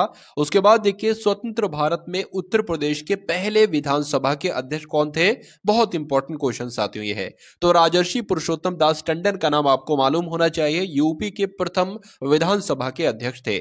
उसके बाद देखिए, ग्रीन मफलर किस प्रदूषण से संबंधित है, बताइए। देखिए साथियों, अगर मैं आपको बताऊं, मैं उस पर फोकस नहीं कर रहा हूं, मैं आप अगर बात करें 100% एग्जाम मान लीजिए होता है, तो 100% की अगर बात करें 10% ऐसे क्वेश्चंस आते हैं साथियों, यानी कि 100 में से ऐसे क्वेश्चंस आते हैं जो किसी की भी समझ में नहीं आते हैं। मतलब बहुत एक तरीके के हार्ड लेवल के क्वेश्चंस होते हैं, वो जितना बच्चा पढ़ के जाता है वो उसको पढ़कर कंफ्यूज हो जाता है। तो आपको उस 10% क्वेश्चंस पर आपको ध्यान नहीं देना है, आपको देखना है कि भाई वो 90% कौन से प्रश्न आपसे पूछे जाते हैं जिनको आप कर सकते हो। आप अगर इनकी तैयारी करोगे ना तो एग्जाम कभी निकल नहीं पाएगा। यही तो सही रणनीति होती है। रणनीति क्या होती है साथियों? अब बच्चे इसको सॉल्व करने की कोशिश में लगते हैं कि भाई ये कहां से एग्जाम में क्वेश्चन आते हैं, इसको मत पढ़ो, अपने इस वाले पोर्शन को तगड़ा कर लो, और ऐसा तगड़ा कर लो कि इन 90% में से जितने भी क्वेश्चन आएंगे वह सारा करके आऊंगा। यानी कि अगर 90% क्वेश्चन आ रहे हैं ना, तो 85% तो मैं साथियों करके आऊंगा। अगर 85 भी नहीं बनते तो 80% तो करके आऊंगा हर हालत में। ठीक है, तो आप उस पर फोकस कीजिए जिस टाइप के मैक्सिमम ज्यादातर क्वेश्चंस आते हैं। चलिए, अगर आप उन 10% क्वेश्चन को, 20% क्वेश्चन को नहीं भी करते हैं तो उससे कोई फर्क नहीं पड़ता। सिलेक्शन आपका नहीं रुकेगा साथी उन क्वेश्चन से। सिलेक्शन आपका उससे रुकता है जो 80% क्वेश्चन आपको करना चाहिए, जो सिंपल टू मॉडरेट होते हैं, जो आप कर सकते हो। अगर वही आप नहीं कर पा रहे हो तो दिक्कत पड़ती है, तो फिर सिलेक्शन नहीं होता है। चलिए, तो ग्रीन मफलर साथियों किस प्रदूषण से संबंधित है आपसे पूछा जा रहा है, तो ध्वनि प्रदूषण से संबंधित है। आंसर आपका बी के साथ जाएगा। निम्न में से कौन सी ग्रैंड स्लैम टेनिस प्रतियोगिता घास के मैदान पर खेली जाती है? तो किसकी बात चल रही साथियों? विंबलडन की बात चल रही है। आंसर आपका किस ऑप्शन के साथ जाएगा? ऑप्शन नंबर बी के साथ जाएगा। भाई बहुत बढ़िया, वेरी गुड क्लास। तो अब आपके सामने यहां पर रीजनिंग के कुछ इंपॉर्टेंट क्वेश्चंस आएंगे। रीजनिंग के साथियों 20 क्वेश्चन आप लोग देखेंगे, उसके बाद मैथ के यहां पर 20 क्वेश्चंस देखेंगे। और ये क्वेश्चन साथियों एसएससी जीडी एग्जाम के लिए बहुत इंपॉर्टेंट है, इसलिए आपको सभी के सभी सवालों को देखना है और उनके कॉन्सेप्ट को देखना है कि किस प्रकार से मैं आपको साथियों यहां पर समझा रहा हूं। देखिए, तो रीजनिंग का साथियों पहला सवाल यहां पर आया है। आपसे यहां पर ये दिखाया जा रहा है कि 4 से 7 मिलकर, यानी कि 4 और 7 मिलकर ये 53 बन गए हैं। उसी प्रकार उसी रूल के अकॉर्डिंग 6 से 9 मिलकर यहां पर 87 बन गए हैं।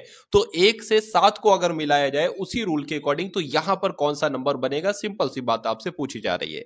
देखिए, अगर यहां पर हम लोग बात करें, 4 का स्क्वायर 16 हो जाएगा और 7 का स्क्वायर 49 हो जाएगा, तो 53 से बहुत ज्यादा बन जाएगा। यहां पर साथियों क्या लॉजिक लगेगा? देखिए, अगर यहां पर अगर बात करें 7 का स्क्वायर कराएं तो कितना बनेगा साथियों? 49 बनेगा। सिंपल सा, इसमें 4 जोड़ दोगे साथियों, जब 4 जोड़ोगे तो कितना बन जाएगा? 53 ही तो बन जाएगा। उसके बाद अगर बात करें 9 का स्क्वायर करेंगे 81 बन जाएगा, और 81 में जब साथियों 6 जोड़ते हैं तो 87 बन जाएगा।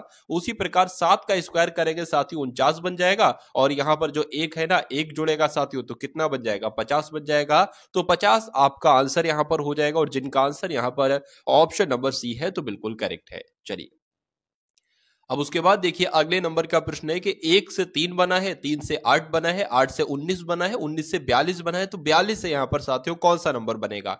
देखिए 1 से 3 कैसा हुआ है? ये हुआ है इसकी 2 से गुणा की गई है, 1 की 2 से गुणा की गई है और उसमें 1 जोड़ा गया है तो 3 बन गया। उसी प्रकार साथियों यहां पर भी 3 की 2 से गुणा की गई है, 3 दूना 6 और क्या जोड़ दिया गया? 2 जोड़ दिया। उसी प्रकार इसमें साथियों गुणा की गई है 2 से और क्या जोड़ दिया? 3 जोड़ दिया।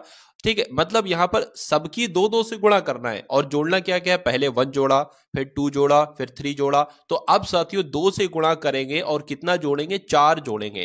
तो 19 दूना 38 होता है, 38 और 4 आपका 42 होता है। अब इसकी भी साथियों 2 से ही गुणा करेंगे और कितना जोड़ेंगे साथियों? 5 जोड़ेंगे। तो 42 दूना कितना होता है साथियों? 84 होता है। 84 और 5 कितना होता है? 89 होता है। इसलिए आंसर आपका जो जाएगा वो ऑप्शन नंबर सी के साथ जाएगा। चलिए उसके बाद देखिए अगले नंबर का प्रश्न आपकी स्क्रीन पर है। A3T Z7R G16P J35N और M74L। उसके बाद यहां पर आपको बताना है क्या आएगा। तो पहले को देखिए साथियों, ये A से D हुआ है 3 बढ़ाया गया है, D से G हुआ है साथियों 3 बढ़ाया गया है, G से J हुआ है तो तब भी साथियों 3 बढ़ाया गया है और J 10 पर होता है, M 13 पर होता है, 3 बढ़ाया गया है। तो इसमें अगर साथियों 3 बढ़ाएंगे तो 16 आ जाएगा, यानी कि 16 पर आता है साथियों P। ठीक है, उसके बाद 3 से साथियों यहां पर क्या हुआ है? 7 हुआ है। कितना बढ़ाया गया है आप लोगों ने देखा? 3 से 7 हुआ है, फिर ये 7 से एकदम 16 हो गया है। तो यहां पर क्या 3 3 ऐसे करके क्या क्या बढ़ाएंगे? यहां पर ये देखा जा रहा है 3 में वैसे 4 बढ़ाएंगे तो 7 होगा ना। तो यहां पर अगर बात करें साथियों, ये इससे डबल से ज्यादा हो गया है, फिर ये इससे डबल से ज्यादा हो गया है। तो क्या 2 से गुणा करा है? एक बार देख लेते हैं हम गुणा करा के। 3 दूना 6, 6 और इसमें 1 जोड़ेंगे तो ये 7 हो जाएगा। उसी प्रकार 7 दूना आपका 14 हो जाएगा, तो फिर हमें 2 जोड़ना पड़ेगा 16 बनाने के लिए। इसकी भी जब गुणा 2 से कराएंगे तो 16 दूना 32 हो जाएगा। 1 जोड़ा 2 जोड़ा तो जाहिर सी बात है साथियों अब 3 जोड़ेंगे 35 बनाने के लिए। अब 35 से 74 बनाने के लिए साथियों इसकी गुणा 2 से करेंगे, 35 दूना 70 होता है और 3 जोड़ा तो अब जाहिर सी बात है 4 जोड़ेंगे। अब 74 की भी गुणा साथियों 2 से कराएंगे और अब कितना जोड़ना पड़ेगा? 5 जोड़ना पड़ेगा। ठीक है, 3 जोड़ा 4 जोड़ा तो 5 जोड़ेंगे। तो 74 साथियों दुना कितने होते हैं? 148 होते हैं और 5 अगर इसमें जोड़ दिया जाए तो साथियों कितने हो जाएंगे? 153 हो जाएंगे। ये आपको ध्यान रखना है। तो यहां पर साथियों 153 कहीं पर आ रहा है, 153 एक ही ऑप्शन में आ रहा है, तो ऑप्शन नंबर डी आपका राइट आंसर हो जाता है। ठीक है ना। अब अगर चेक करना हो तो आगे भी आप चेक कर सकते हैं। टी से आर हुआ यानी कि 2 की कमी हुई, आर से पी हुआ 2 की कमी हुई, तो यहां पर भी साथियों 2 की कमी ही हो रही है। उसके बाद देखिए अगले नंबर का प्रश्न है कि 1 से 3 हुआ। ये तो साथियों पिछला वाला क्वेश्चन आ गया, ये वाला। चलिए कोई बात नहीं, इसको स्किप कर देते हैं। अब उसके बाद देखिए साथियों डायरेक्शन का क्वेश्चन आपकी स्क्रीन पर है। तो यहां पर साथियों है कि नरेंद्र उत्तर की ओर 12 किलोमीटर चलता है। तो नरेंद्र को क्या 12 किलोमीटर चला दे साथियों उत्तर की ओर? बिल्कुल चलाना पड़ेगा।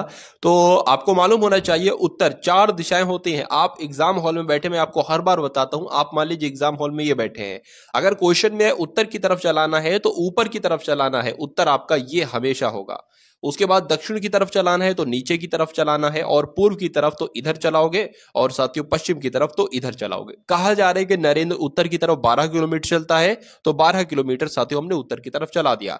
फिर पश्चिम की ओर साथियों 10 किलोमीटर चलता है, पश्चिम किधर है? इधर है ना, तो पश्चिम आपका 10 किलोमीटर मैंने यहां पर चला दिया। उसके बाद कहा जा रहा है कि और 12 किलोमीटर दक्षिण की तरफ चलता है, यानी कि 12 किलोमीटर चलेगा, तो यहीं पर साथियों आ जाएगा। उसके बाद वह उस बिंदु से कितना दूर है जहां से उसने चलना प्रारंभ किया था, यानी कि पूछा जा रहा है यहां से कितनी दूरी है। तो जब 10 दूरी ये है तो 10 दूरी साथियों ये भी होगी। तो आंसर आपका किस ऑप्शन के साथ जाएगा? ऑप्शन नंबर डी के साथ जाएगा, 10 किलोमीटर। आंसर अगर आपका है ऑप्शन नंबर डी के साथ तो बिल्कुल करेक्ट है। उसके बाद देखिए नेक्स्ट नंबर का क्वेश्चन आपकी स्क्रीन पर है। चलिए यहां पर अगर बात करें ना साथियों कि यदि रीजन को सांकेतिक भाषा में 5 लिखा जाता है, बिलीव्ड को सांकेतिक भाषा में 7 लिखा जाता है, तो गवर्नमेंट को साथियों क्या लिखा जाएगा? इतना सवाल आपसे पूछा जा रहा है। तो ऐसे कैसे बन गया साथियों? देखिए यहां पर लेटर तो 6 हैं लेकिन यहां पर 5 लिखा रहा है। यहां पर लेटर कितने? 1 2 3 4 5 6 7 8 8 लेटर है, 7 लिखा जा रहा है। मतलब जितने लेटर होंगे उससे एक कम करके लिखा जाएगा। तो मेरे हिसाब से साथियों कितने लेटर है? 1 2 3 4 5 6 7 8 9 10 10 लेटर है, तो एक कम करके अगर बात करें तो 9 लिखा जाना चाहिए। क्या 9 ऑप्शन में है? तो बिल्कुल है साथियों, आंसर आपका जाएगा ऑप्शन नंबर सी के साथ। उसके बाद देखिए अगले नंबर का क्वेश्चन आपकी स्क्रीन पर है, देखिए और बताइए कि राइट आंसर यहां पर आपका क्या हो सकता है बताइए। देखिए 15 और 19 से 34 बना है, 49 और 13 से 62 बना है, तो 36 और 26 से यहां पर क्या बनेगा, एक बार इनका टोटल करके देखिए, सबसे पहले जोड़ ही करके देख लिया करिए। 9 और 5 साथियों कितने होते हैं, 14 होते हैं, ठीक है ना। उसके बाद साथियों 1 1 1 और यहां पर 3 हो जाएंगे, तो ये तो साथियों जोड़ने पर 34 आ गया। इनका अगर जोड़ करते हैं 49, यानी कि 9 और 4 आपके कितने, 9 और 3 आपके साथियों कितने होते हैं, 12 होते हैं, और 5 और 6 आपका 62 हो जाएंगे, तो ये भी मिल गया। यानी कि इसका भी साथियों जोड़ ही करना होगा, 6 और 6 आपके 12 हो जाएंगे, और आपके 3 और 3 आपके 6 हो जाएंगे, तो 62 आपका आंसर आ जाएगा, जो कि कौन से ऑप्शन में है, ऑप्शन नंबर सी वाले में, और यही आपका बिल्कुल करेक्ट आंसर है भाई। बहुत बढ़िया, वेरी गुड क्लास। साथियों रीजनिंग में तो मैं आपको ऐसा बना दूंगा जैसा कोई भी टीचर आपको नहीं बना सकता। इतनी मैं आपको प्रैक्टिस करवा दूंगा, हर टाइप का क्वेश्चन आपको करवा दूंगा, कि जब एग्जाम हॉल में साथियों आप लोग जाएंगे तो एक एसएससी जीडी के लिए एक ऐसा सिंगल क्वेश्चन भी नहीं होगा जो आपको आए ना, जो आप कर ना सको। ठीक है, हर सवाल आपका जाना पहचाना ही होगा टारगेट सिलेक्शन के माध्यम से। ठीक है, तो बहुत अच्छे से आपको पढ़ाई करना है जब तक एग्जाम है, जब तक आपकी क्लास चलेगी। ठीक है साथियों, चलिए तो अंग्रेजी वर्णमाला में बाईं ओर से, मैं आपको हर बार बताता हूं साथियों, आपका जो सीधा हाथ होता है, कुछ लोगों को नहीं मालूम होता, इसलिए मैं बार बार रिवीजन करा देता हूं। जो सीधा हाथ होता है वो दायां कहलाया जाता है, और जो उल्टा हाथ होता है साथियों वो क्या कहलाया जाता है, वो बायां कहलाया जाता है। ये दो बातें आपको ध्यान रखना है, मैं आपको बताता हूं हर बार। देखिए यहां पर अगर बात करें अंग्रेजी वर्णमाला में बाईं ओर से, अब मान लीजिए ये हमने साथियों लेटर्स लिखे, ए है, बी है, सी है, कहां तक लिखेंगे, ये हम जेड तक मान लीजिए लिखेंगे। अगर आपसे कहा जाए दाईं ओर से चलाना है तो आप जेड से चलाओगे इसकी तरफ, ए की तरफ। अगर आपसे कहा जाए बाईं ओर से चलाना है तो आप इस तरफ से चलाओगे, जेड की तरफ। ठीक है, इसमें कहा गया अंग्रेजी वर्णमाला में बाईं ओर से 15वें ओर, तो बाईं ओर से 15वां क्या हो जाएगा, बाईं ओर से 15वां ऐसे यहां पर चलेंगे तो 15वां नंबर यहां पर आ जाएगा, और 15 पर साथियों ओ होता है। उसके बाद कहा गया है कि बाईं ओर से 15वें और दाईं ओर से 10वां, तो दाईं ओर से यानी कि जेड की तरफ से चलाना है, जेड की तरफ से अगर 10वां होगा तो कौन सा होगा हमें नहीं पता है, मान लीजिए, तो हम क्या करेंगे 27 में से 10 घटा देंगे। अगर यहां पर कहा जाता कि दाईं ओर से 20वां अक्षर कौन सा होगा, या दाईं ओर से छठा अक्षर कौन सा होगा, तो 27 में से 6 घटाते, तो यहां पर साथियों 17 हो जाएगा। यानी कि जब हम दाईं ओर से 10वें नंबर तक पहुंचेंगे ना, कि Z1 हो गया, Y2 हो गया, X3 हो गया, ऐसे करके साथियों 17 नंबर पर हम पहुंचेंगे, और 17 पर होता है Q। उसके बाद लिखा है तो उनके ठीक बीच में कौन सा अक्षर होगा, तो 15 और 17 के बीच में साथियों 16 नंबर होता है, और 16 पर होता है साथियों P। इसलिए कहा जा रहा है कि उनके अक्षर के ठीक बीच में कौन सा अक्षर होगा, तो P होगा साथियों। इसलिए आंसर आपका जाएगा ऑप्शन नंबर बी के साथ, और जिनका आंसर यहां पर बी है तो बिल्कुल करेक्ट है। उसके बाद देखिए नेक्स्ट नंबर का क्वेश्चन आपकी स्क्रीन पर है, आपसे पूछा जा रहा है साथियों, बताइए। यहां पर अगर बात करें कि निम्न में से उस आरेख को चुनना है जो दिए गए वर्गों के बीच संबंध को सही तरीके से दर्शाता है, यानी कि गहने सोना और चांदी है, तो सोना और चांदी क्या गहने के अंतर्गत आते हैं साथियों, कौन सा यहां पर बिल्कुल सही होगा, ये आपको बताना है, बताने की कोशिश करेंगे। राइट आंसर इसका क्या होगा बताइए। देखिए यहां पर अगर बात करें ना कि हर सोना चांदी गहना नहीं होता है, कुछ सोने के बिस्किट भी होते हैं, तो जो सोने के बिस्किट होते हैं वो थोड़ी ना साथियों कहलाएंगे गहना। तो अगर बात करें साथियों, मान लीजिए ये गहने हो गए, ठीक है ना, और ये जो है ना, ये आपका चांदी हो गया, और इतनी चांदी गहने के अंतर्गत आ जाएगी। ठीक है, और मान लीजिए ये आपका क्या होगा, ये आपका सोना हो गया, इतना सोना आपका गहने के अंतर्गत आ जाएगा। क्या पता अब ये बिस्किट है, सोने के बिस्किट है, या सोने का कुछ भी, जरूरी थोड़ी ना सब हर सोना गहना नहीं होता है, हर चांदी गहना नहीं होता है। इसलिए जो बनेगा ना साथियों आरेख, वो ये बनेगा, और ऐसा कहां पर बना हुआ है, ऑप्शन नंबर सी बना हुआ है। बहुत सारे लोग ऑप्शन नंबर डी को लगाएंगे, ऑप्शन नंबर डी जो कि साथियों गलत हो जाएगा। अब उसके बाद देखिए नेक्स्ट नंबर का क्वेश्चन आपकी स्क्रीन पर है, बताइए। चलिए देखिए बहुत ध्यान से देखेंगे साथियों, मीनू कल्पना से लंबी है लेकिन पूर्वी से नाटी है, गीता प्राची से नाटी है और प्राची उतनी लंबी नहीं है जितनी कल्पना लंबी है। यदि ये सभी ऊंचाई के क्रम में खड़ी हो तो इनमें से मध्य में कौन होगा, यानी कि बीच की आपसे पूछी जा रही है। तो जो जो कहा जा रहा है वो आप कर लो। मीनू कल्पना से लंबी है, यानी कि मीनू जो है वो कल्पना से लंबी है, तो मीनू को हम साथियों यहां पर रखेंगे। ठीक है, मीनू कल्पना से लंबी है तो कल्पना जाहिर सी बात है उसके नीचे आ जाएगी। उसके बाद कहा है लेकिन पूर्वी से नाटी है।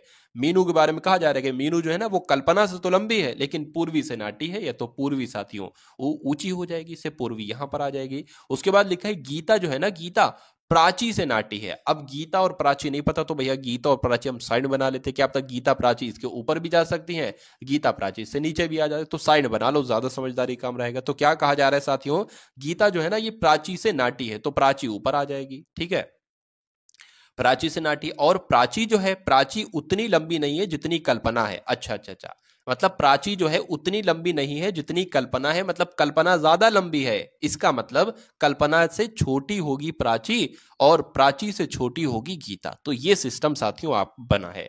उसके बाद लिखा है, देख लेते हैं, जितनी कल्पना लंबी नहीं है, ठीक है। उसके बाद लिखा है यदि वे सभी ऊंचाई के क्रम में खड़ी हो, बिल्कुल ऊंचाई के क्रम में ही तो खड़ी है कि सबसे छोटी गीता है, फिर प्राची है, फिर कल्पना है, फिर बीनू है, फिर पूर्वी है। उसके बाद कहा है कि तो इनके मध्य में कौन सा होगा, तो मध्य में तो देखिए साथी यही होगा, दो इधर हो गई, दो इधर हो गई, मध्य में कौन रहा, बीच में कौन रहा, कल्पना ही तो रही। इसलिए सही जवाब आपका क्या होगा, ऑप्शन नंबर सी यानी कि कल्पना के साथ जाएगा। अब उसके बाद देखिए अगले नंबर का प्रश्न है कि रविशंकर जिस प्रकार से सितार से संबंधित है, यानी कि ये तो सितार वादक हैं, उसी प्रकार बिस्मिल्ला शाह की अगर बात करें, बिस्मिल्ला खान की बात करें, तो ये तो साथियों शहनाई से संबंधित है। इसलिए आंसर आपका अगर है ऑप्शन नंबर सी तो बिल्कुल करेक्ट है। उसके बाद देखिए 112 का संबंध साथियों जो है ना यहां पर जताया जा रहा है 448 से, तो 221 का संबंध साथियों किससे हो जाएगा, ये आपसे यहां पर पूछा जा रहा है। देखिए सिंपल सी बात है, 112 देखिए ये एक का दो, एक का चार हो गया, ठीक है, एक का चार हो गया, दो का आठ हो गया, मतलब कि गुणा चार से कराई जा रही है। जब गुणा चार से कराओगे, चार दूना आठ, चार एकम चार, चार एकम चार, तो ये बनेगा। तो इसकी भी साथियों चार से ही गुणा कराएंगे, तो क्या आ जाएगा, चार एकम चार, चार दूना आठ, चार दूना आठ, यानी कि 884 आ जाएगा, जो कि आपका ऑप्शन नंबर सी में है। उसके बाद देखिए साथियों नेक्स्ट नंबर का क्वेश्चन आपकी स्क्रीन पर है। यहां पर आपको दिखाया जा रहा है कि यदि किसी सांकेतिक भाषा में बैड को क्या लिखा जाता है साथियों, बैड को YZW लिखा जाता है, और SAME को क्या लिखा जाता है, HZNV लिखा जाता है, तो LOVE को क्या लिखा जाएगा। मैं आपको साथियों यहां पर देखिए सिंपल सी बात है, ए को यहां पर जेड लिखा गया है, यानी कि ए का अपोजिट लेटर क्या होता है, जेड होता है। बी का अपोजिट लेटर क्या होता है, वाई होता है। इसी से आप समझ जाओगे ये अपोजिट लेटर वाला है। वैसे तो आप सभी के अपोजिट लेटर याद कर लीजिए कि ए का जेड होता है, बी का वाई होता है, सी का उसके बाद साथियों एक्स होता है, ये सभी आपको मालूम होना चाहिए। लेकिन अगर कोई नहीं आपको आ रहा है तो सिंपल सी बात है, जैसे कि अगर मैं आपसे कहूं कि डी का अपोजिट लेटर क्या होता है, तो आप नहीं मालूम है, लेकिन डी का आपको वो तो मालूम है कि डी कौन से नंबर पर आता है, 4 पर आता है, तो उसको आप 27 में से घटा दो। जब आप 27 में से इसको साथियों घटा दोगे तो आपको मिल जाएगा अपोजिट लेटर। तो साथियों 7 में से 4 जाएगा, 3 बचेगा, और यहां पर 2, यानी कि 23 नंबर पर साथियों क्या होता है, डब्ल्यू होता है। तो डी का अपोजिट लेटर साथियों डब्ल्यू हो जाएगा, ठीक है। तो साथियों ये सिस्टम होता है। तो यहां पर अगर बात करें बी का सबका अपोजिट लेटर है, देख लीजिए एक बार, ठीक है। एल के अपोजिट लेटर की अगर साथियों बात करेंगे तो यहां पर क्या आना चाहिए, एल का अपोजिट लेटर। तो एल का अपोजिट लेटर साथियों ओ होता है, और एल का ओ होता है, ओ का साथियों एल होता है, और साथियों वी का ई होता है, और ई का साथियों वी होता है। तो OLEV कहां पर लिखा हुआ है, ये तो ऑप्शन नंबर डी में लिखा हुआ है। तो यही आपका बिल्कुल करेक्ट आंसर हो जाता भाई, बहुत बढ़िया, वेरी गुड क्लास। निम्नलिखित अक्षरों का कौन सा समूह रिक्त स्थानों पर क्रमवार रखने से दी गई अक्षर श्रृंखला को पूरा करेगा। यानी कि ये जो खाली जगह साथियों है ना, इसमें आपको बताने कौन से लेटर आएंगे ऑप्शन में से। तो इस सवाल को जब भी आप करने बैठो तो सबसे पहला आप काम क्या करो, सबसे पहले लेटर देखो कितने हैं, 1 2 3 4 5 6 7 8 9, यानी कि देखिए 9 कुल मिला के लेटर है। तो 9 लेटर कैसे बढ़ सकते हैं, 3 3 3 के पेयर में ही बढ़ सकते हैं। तो 3 3 3 के पेयर में इनको काट लो, 1 2 3, ये आपका एक अलग पेयर हो गया, 1 2 3 ये आपका एक अलग पेयर हो गया, और 1 2 3, यानी कि यहां पर अगर बात करें देखिए पहला और अंतिम जो लेटर है ना वो MM है। तो यहां पर तो M आ गया, यहां पर साथियों M आएगा। अब पहला और अंतिम लेटर MM है तो यहां पर भी M आएगा और यहां पर भी M आएगा, यानी कि MAM ऐसे बनेगा, MAM ये भी बन गया, तो MAM ये भी, यानी कि यहां पर भी A आएगा। तो कौन कौन से मैंने लेटर लिखे हैं, मैंने A और MMM लिखा है, तो AMMM। और ऐसा कहां पर लिखा हुआ है साथियों, ऐसा तो ऑप्शन नंबर डी में लिखा हुआ है, इसलिए राइट आंसर आपका जो होगा वो ऑप्शन नंबर डी के साथ जाएगा। और जिनका आंसर यहां पर डी है तो बिल्कुल करेक्ट है। चलिए उसके बाद देखिए साथियों के निम्नलिखित विकल्पों में से विषम अक्षर आपको बताना है, यानी इसमें से सबसे विषम कौन सा है। तो इसमें से सबसे विषम निकालने के लिए साथियों इसकी लेटर पोजीशन हमें लिखना होगी। एन होता है साथियों 14 पर, पी होता है 16 पर और आर होता है 18 पर। उसके बाद साथियों डी होता है 4 पर, सी होता है 3 पर और बी होता है 2 पर। आर होता है 18 पर, क्यू 17 पर और पी 16 पर होता है। उसी प्रकार एच 8 पर, जी 7 पर, एफ 6 पर होता है। तो अब मुझे यहां पर बताना है कि क्या यहां पर साथियों डिफरेंस है। देखिए एक यहां पर कम हुआ, फिर से कम हुआ, यहां पर एक कम किया गया, यहां पर कम किया गया, एक यहां पर कम किया गया, एक यहां पर कम किया गया, लेकिन यहां पर दो बढ़ाए जा रहे हैं और दो बढ़ाए जा रहे हैं। तो सबसे अलग कौन सा होगा? ऑप्शन नंबर ए वाला होगा और यही आपका राइट आंसर हो जाता है। उसके बाद देखिए नेक्स्ट नंबर का क्वेश्चन आपके स्क्रीन पर, यहां पर भी आपको साथियों सबसे अलग पूछा जा रहा है। कौन सा सबसे अलग है बताइए। देखिए एक होते हैं भाज्य संख्याएं और एक होती हैं अभाज्य संख्याएं। भाज्य संख्याएं वो होती हैं जो किसी न किसी संख्या से कट जाती हैं एक के अलावा। एक से तो सभी संख्याएं कटती हैं, एक के अलावा अगर किसी संख्या से कोई संख्या कट रही तो वो भाज्य संख्या कहलाएगी। तो ये तो साथियों 2 से कटती है, 7 से कटती है, भाज्य संख्या है। ये भी 2 से कटती है, 3 से कटती है, भाज्य संख्या है। ये भी साथियों 5 से कटती है और 3 से कटती है, भाज्य संख्या। लेकिन ये साथियों एक के अलावा किसी से नहीं कटती है। वैसे तो एक से ये भी कट जाएगी, ये भी कट जाएगी, ये भी कट जाएगी, लेकिन ये एक के अलावा किसी से नहीं कटती है, ये खुद से ही कटेगी फिर जाके। तो ये कैसी संख्या हो जाएगी? ये साथियों एक अभाज्य संख्या हो जाएंगी और बाकी सारी भाज्य संख्या है। इसलिए आंसर आपका किस ऑप्शन के साथ जाएगा? बी के साथ जाएगा। चलिए अब उसके बाद देखिए नेक्स्ट नंबर का क्वेश्चन आपकी स्क्रीन पर है। यहां पर साथियों अगर बात करें किसी सांकेतिक भाषा में OKAPERU का अर्थ होता है फाइन क्लॉथ। क्या ओके और पेरू का मतलब होता है फाइन क्लॉथ? और उसके बाद लिखा है मेटा लिसा का अर्थ होता है क्लियर वाटर और डोना लिसा पेरू का मतलब होता है फाइन क्लियर वेदर हो। तो इसी भाषा में वेदर का सांकेतिक कोड क्या होगा? देखिए वेदर का सांकेतिक, वेदर कहां पर लिखा है? वेदर यहां पर लिखा है, यानी कि इस वाले में। तो वेदर का कोड क्या हो सकता है? डोना भी हो सकता है, लिसा भी हो सकता है और पेरू भी हो सकता है। यानी कि आंसर आपका जो होगा वो तो या तो डोना हो सकता है या लिसा हो सकता है या पेरू हो सकता है। ठीक है ना? तो आंसर क्या हो सकता है साथियों? या तो आपका डोना हो सकता है, पेरू हो सकता है, लिसा हो सकता है। ये आंसर नहीं हो सकता, तो ये ऐसा ही आपका कट जाएगा। ठीक है, इसको नीचे कर लेते हैं हम। देखिए अब यहां पर वेदर का कोड जानने से पहले हमें मालूम होना चाहिए, ठीक है, वैसे वेदर का डायरेक्ट कोड आपको नहीं मिल पाएगा कि डोना है, लिसा है, पेरू है। उसके लिए फाइन का और क्लियर का कोड निकालना पड़ेगा। तो देखिए यहां पर भी फाइन का कोड डोना, लिसा, पेरू में से कुछ हो सकता है और फाइन यहां पर भी लिखा हुआ है। ठीक है, यानी कि फाइन का कोड यहां पर होगा। तो फाइन का कोड इसमें से और इसमें से क्या सेम है? इसमें से साथियों क्या सेम है? इसमें से पेरू सेम है। यानी कि फाइन का जो कोड साथियों निकल कर आएगा वो क्या निकल कर आएगा? पेरू निकल कर आएगा। ठीक है, तो अब पेरू भी आंसर नहीं हो सकता। उसके बाद क्लियर लिखा हुआ है, क्लियर यहां पर लिखा हुआ है। क्लियर का कोड क्या है? मेटा या लिसा हो सकता है। तो देखिए क्लियर का कोड अगर बात करें, इसमें भी क्लियर का कोड है और साथियों जो है ना वो इसमें भी क्लियर है। तो लिसा जो है वो साथियों किसका है? वो क्लियर का कोड है। लिसा आपका क्या हो गया? लिसा आपका साथियों क्लियर का कोड हो गया। अब हमें फाइन का भी कोड पता चल गया, पेरू है, तो पेरू भी आंसर नहीं हो सकता। क्लियर का भी कोड पता चल गया साथियों, क्या है? मैंने क्लियर ही लिख दिया, यहाँ पर लिसा होना चाहिए। ठीक, चलिए ये लिसा हो गया, तो लिसा भी आंसर आपका नहीं हो सकता। तो आंसर आपका साथियों किस ऑप्शन के साथ जाएगा? डोना के साथ जाएगा। तो जिनका आंसर यहां पर डोना है बिल्कुल करेक्ट है। चलिए अब उसके बाद देखिए उस विकल्प का चयन करें, उस विकल्प को चुनिए जो दिए गए संयोजन के प्रतिबिंब के सबसे करीब है। यानी कि साथियों अगर बात करें डेनियल को प्रतिबिंब के सामने रखें तो ये प्रतिबिंब यानी कि शीशे में कैसा डेनियल दिखाई देगा? यानी कि पहली बात तो आपको ये ध्यान रखना है, जो पहला होता है वो सबसे अंत में दिखाई देता है और जो अंत में होता है वो सबसे पहला दिखाई देता है। तो एल कैसा दिखाई देगा? एल साथियों इस प्रकार का दिखाई देगा। उसके बाद ई कैसा दिखाई देगा? ई साथियों इस प्रकार का दिखाई देगा। उसके बाद अगर बात करें आई जैसा दिखाई दे रहा है, आई वैसा ही दिखाई देगा। एन कैसा दिखाई देगा? एन ऐसा दिखाई देगा। सॉरी, एन एन की अगर बात करते हैं तो एन कैसा दिखाई देगा? एन ऐसा दिखाई देगा। ठीक है, तो ये साथियों एन हो गया। और ए जैसा दिखाई देता है, ए वैसा ही दिखाई देगा। और डी कैसा दिखाई देगा? इस प्रकार का कुछ डी दिखाई देगा। तो ऐसा साथियों कौन से ऑप्शन में है? ऐसा तो मुझे कोई ऑप्शन नहीं दिख रहा है, सब में डी डी, किसी में है ही नहीं, जी जी है वो है। तो इसमें से हो सकता हो साथियों ऑप्शन कुछ गलती हो गई हो। तो कुल मिला के जैसे मैंने आपको बताया है ना, वैसे आपको ध्यान रखना है। अगर कोई भी वर्ड आपको दे दिया जाए और पूछा जाए ये प्रतिबिंब के सबसे करीब हो, यानी कि प्रतिबिंब में ये कैसा दिखाई देगा, तो जैसा मैंने आपको रूल बताया है वैसे आपको ध्यान रखना है। यानी कि जो पहला वाला होगा वो सबसे अंत में दिखाई देगा, जो अंत में होगा वो सबसे पहला दिखाई देना, और सब सारे लेटर्स को पलट दो, ठीक है। लेकिन कुछ लेटर ऐसे होते हैं जिनको पलटने पर भी साथियों वो सेम ही दिखाई देते हैं। उसके बाद देखिए इस श्रृंखला में गलत संख्या का साथियों आपको बताना है कौन सी गलत संख्या है। यानी कि 30 है, उसके बाद 27 है, मतलब 3 कम की गई है। उसके बाद 27 से 36 हो गई, यानी कि 9 बढ़ा दी गई है।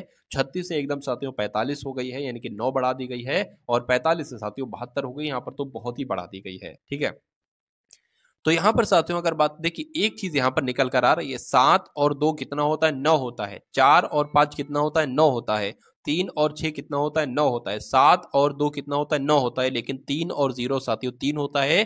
तो श्रृंखला में गलत संख्या कौन सी है, तो मेरे हिसाब से तो साथियों 30 जो है ना, ये संख्या गलत है, इसलिए यही आपका आंसर हो जाएगा। और 30 कौन से ऑप्शन में है, तो 30 साथियों ऑप्शन नंबर ए में है साथियों, यही आपका राइट आंसर है। उसके बाद देखिए नीचे एक ही पासे के 4 प्रारूपों को दर्शाया गया है। इस पासे के 2 बिंदुओं वाले फलक के सामने विपरीत फलक पर कितने बिंदु होंगे, यानी कि जहां पर 2 लिखा है ना, उसका विपरीत फलक पर कितने बिंदु होंगे। सिंपल सा प्रश्न आपसे ये साथियों पूछा जा रहा है, बताइए। चलिए देखिए, सॉरी, एक तो 2 की अगर बात करें तो 2 यहां पर लिखा हुआ है, तो जाहिर सी बात है साथियों 2 का विपरीत फलक 3 भी नहीं हो सकता है और 5 भी नहीं हो सकता है, तो 5 भी आंसर नहीं हो सकता है। अगर तीनों ऑप्शन में होता तो वो भी कट कर देते। 2 का विपरीत फलक साथियों 1 भी नहीं हो सकता है, तो अगर एक ऑप्शन में होता तो उसको भी कट कर दे, और 3 नहीं है तो 3 भी साथियों गलत हो जाएगा। लेकिन ऐसे हमें आंसर नहीं मिला। अब अगर बात करते हैं साथियों यहां पर ना कि 2 एक तो यहां पर है साथियों, ठीक है, 2 का विपरीत फलक आपसे पूछा जा रहा है, ध्यान रखिए। अच्छा, एक ये यहां पर भी लिखा है और एक ये यहां पर भी लिखा है। कभी ऐसी कंडीशन आ जाए साथियों कि कोई नंबर एक सेम फलक पर लिखा हो, यानी कि एक यहां पर भी, एक बिंदु यहां पर भी है, एक बिंदु यहां पर भी है, यानी कि कहा जा सकता है कि 3 का अगर विपरीत आपसे पूछता तो 4 हो जाता, 2 का अगर विपरीत आपसे पूछे तो 6 हो जाएगा, और 2 का ही तो विपरीत पूछा है, तो 2 का विपरीत साथियों क्या हो जाएगा, 6 हो जाएगा। आंसर आपका जाएगा ऑप्शन नंबर डी के साथ। चलिए उसके बाद देखिए नेक्स्ट नंबर का क्वेश्चन आपकी स्क्रीन पर है, यानी कि अब आपके सामने साथियों 20 प्रश्न तो हो चुके रीजनिंग के, अब 20 क्वेश्चन हम लोग देखेंगे मैथ के साथियों, टॉप लेवल के एकदम सभी के सभी क्वेश्चंस हैं, और बहुत ध्यान से आप लोग देखिएगा। चलिए, किसी कार्यालय के 20 कर्मचारियों का औसत वेतन कितना है, 1900 है। यदि मैनेजर का वेतन भी इसमें शामिल कर लिया जाए तो औसत वेतन बढ़कर कि 2000 रुपए हो जाता है। मैनेजर का वेतन बताइए। अगर ये प्रश्न साथियों आपके एग्जाम में आ जाता है तो कैसे आप इसको सॉल्व करेंगे। देखिए, किसी कार्यालय के 20 कर्मचारियों का औसत वेतन कितना है, यानी कि 20 कर्मचारियों का साथियों औसत वेतन कितना है, 1900 है। तो जाहिर सी बात है इन 20 कर्मचारियों का कुल मिला के वेतन कितना होगा, 19 दूना 38 हो जाएगा, यानी कि 38,000 जो है साथियों, ये क्या हो जाएगा, 20 कर्मचारियों का कुल मिला के वेतन हो जाएगा। उसके बाद कहा गया है कि यदि इसमें मैनेजर का वेतन भी शामिल कर लिया जाए, यानी कि अभी तक तो 20 लोग थे, अब कितने लोग हो गए, अब 21 लोग हो गए हैं, और जब 21 लोग हो गए हैं यानी कि उसका भी, अगर मैनेजर का भी इसमें वेतन शामिल कर लिया जाता है तो औसत कितना हो जाता है, औसत बढ़कर 2000 हो जाता है। यानी कि पहले औसत 1900 था, अब कितना हो गया साथियों, 2000 हो गया। तो अगर कहा जा सकता है साथियों 20 लोगों का औसत मिलाकर वेतन कितना है, 38,000 है, तो 21 लोगों का कितना होगा, 21 दुना आपका 42, तो 42 हो जाएगा, और 3 जीरो लग जाएंगे, 42,000 हो जाएगा। तो 38,000 अभी इसमें मैनेजर का वेतन शामिल नहीं है, इसमें मैनेजर का वेतन शामिल कर दिया गया है, तो ये कितना साथियों ऊपर है, कितना एक्स्ट्रा है, 38, यानी कि 4000 ये साथियों ऊपर है। तो कहा जा सकता है 4000 साथियों क्या होगा, यही मैनेजर का वेतन होगा। आंसर आपका जाएगा ऑप्शन नंबर डी, यानी कि 4000 के साथ। चलिए, अब उसके बाद देखिए अगले नंबर का प्रश्न आपकी स्क्रीन पर है। आपसे पूछा जा रहा है कि दो संख्याओं का अनुपात कितना है, 4:3 है, 3:4 है, और उनका महत्तम समापवर्तक 15 है। तो संख्याओं का योग क्या होगा, ये आपसे पूछे संख्याएं क्या क्या होंगी, दो सवाल बन सकते हैं। संख्याएं क्या होंगी, संख्याएं बताइए, या छोटी संख्या क्या होगी, या बड़ी संख्या क्या होगी, या संख्याओं का योग क्या होगा, या संख्याओं का डिफरेंस क्या होगा। तो कभी भी आपको साथियों दो संख्याओं का अनुपात दिया हो और मासा दिया हो, यानी कि महत्तम समापवर्तक दिया हो, तो महत्तम समापवर्तक की पहली संख्या से अगर गुणा कराओगे, जो नंबर आएगा वो पहली संख्या होगी। महत्तम समापवर्तक की दूसरी अनुपात से गुणा कराओगे, जो संख्या होगी वो दूसरी संख्या होगी। तो संख्या पूछे तो 45 60 है, इनका योग पूछे तो इनका योग कर देना साथियों, कितना आपका हो जाएगा, ये आपका हो जाएगा 105। तो आंसर आपका ऑप्शन नंबर ए के साथ जाएगा, 105 के साथ। अब उसके बाद देखिए अगले नंबर का क्वेश्चन आपकी स्क्रीन पर है, देखिए और बताइए राइट आंसर यहां पर आपका क्या हो सकता है।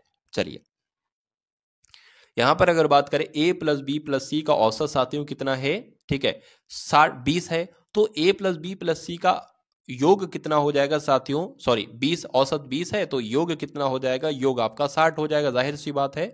उसके बाद b plus C plus D का औसत कितना है 25 है तो योग कितना हो जाएगा साथियों, जाहिर सी बात है 75 हो जाएगा। तो यहाँ पर मैंने क्या लिख लिया 75, यहाँ पर मैंने लिख लिया। अच्छा यहाँ पर d का जो मान है साथियों, d का मान कितना है, d का मान 30 है, तो a का मान आपसे पूछा जा रहा है कितना होगा, a का मान पूछा जा रहा है कितना होगा, तो d का मान इसमें साथियों 30 है। अब जब इसमें हम अगर मान लीजिए हम इसमें से क्या निकालते हैं, हम इसमें से साथियों d जो है ना, d 30 है, तो जब साथियों 75 में से d का मान यानी कि 30 माइनस कर देंगे तो वो कितना बचेगा, वो b प्लस सी का ही तो बचेगा।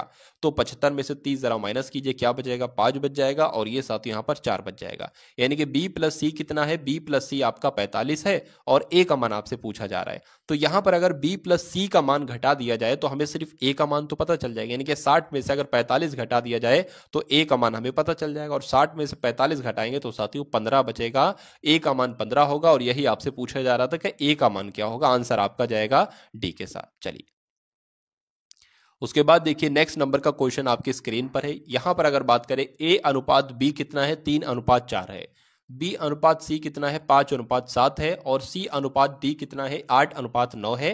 तो a अनुपात d का अनुपात बताना है। देखिए दो सवाल यहां से बन सकते थे, एक तो आपसे पूछा जाता कि a अनुपात d का अनुपात बताइए, दूसरा सवाल आपसे ये पूछा जा सकता था क्या कि a अनुपात b अनुपात c का अनुपात बताइए। ठीक है, ये 3 अनुपात आपको दे दिए जाते, आपसे पूछा जाता कि a अनुपात b अनुपात c का अनुपात बताइए। तो पहले हम a अनुपात b अनुपात c का अनुपात निकाल लेते हैं। देखिए यहां पर अगर साथियों हम लोग बात करते हैं, देखिए भाई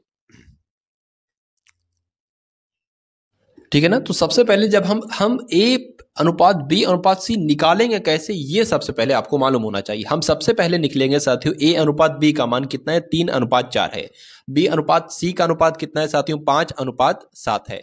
तो हम इसको कैसे गुणा कराएंगे, 3 की गुणा कराएंगे 5 से, 5 की गुणा कराएंगे 4 से, 4 की गुणा कराएंगे 7 से, यानी कि जो गुणा कराने पर साथियों निकलेगा वही तो a अनुपात b अनुपात c होगा। यानी कि जब 3 की 5 से गुणा कराएंगे तो a का मान निकलेगा 3 पंजे 15, 5 की 4 से गुणा कराएंगे 5 चौक 20, ये मान निकलेगा b का, और 4 की गुणा 7 से कराएंगे तो ये मान निकलेगा साथियों c का। तो यही तो a अनुपात b अनुपात c है। बस इसको एक बार कट कर लो अगर कट हो पा रहा है, लेकिन ये कट हो नहीं पाएगा, तो यही आपका क्या हो जाएगा, a अनुपात b अनुपात c। ठीक है, अगर आपसे पूछा जाता कि a अनुपात c का अनुपात कितना है तो आप बता देते कितना है, 15:28 है, लेकिन यहां पर a अनुपात d का अनुपात पूछा गया है। अब a अनुपात d, देखिए a अनुपात d का अनुपात निकालने से पहले हमें क्या मालूम करना होगा, a अनुपात b अनुपात c अनुपात d, चारों निकल जाएंगे तो हम a का भी बता देंगे d का भी बता देंगे, सिंपल। तो पहले सबसे चारों ही निकालना पड़ेंगे, हमारी मजबूरी है। तो a अनुपात b अनुपात c का अनुपात निकालने के बाद हमें क्या करना होगा साथियों, हमें करना होगा c अनुपात d का अनुपात रखना होगा यहां पर। तो ये हो गया, ये हो गया। ठीक है, अब a अनुपात b अनुपात c अनुपात d का अनुपात निकालने के लिए हमें क्या करना होगा, 15 की गुणा 8 से, 20 की गुणा 8 से, 28 की गुणा 8 से, फिर 28 की गुणा 9 से, तो ऐसे निकल जाएगा।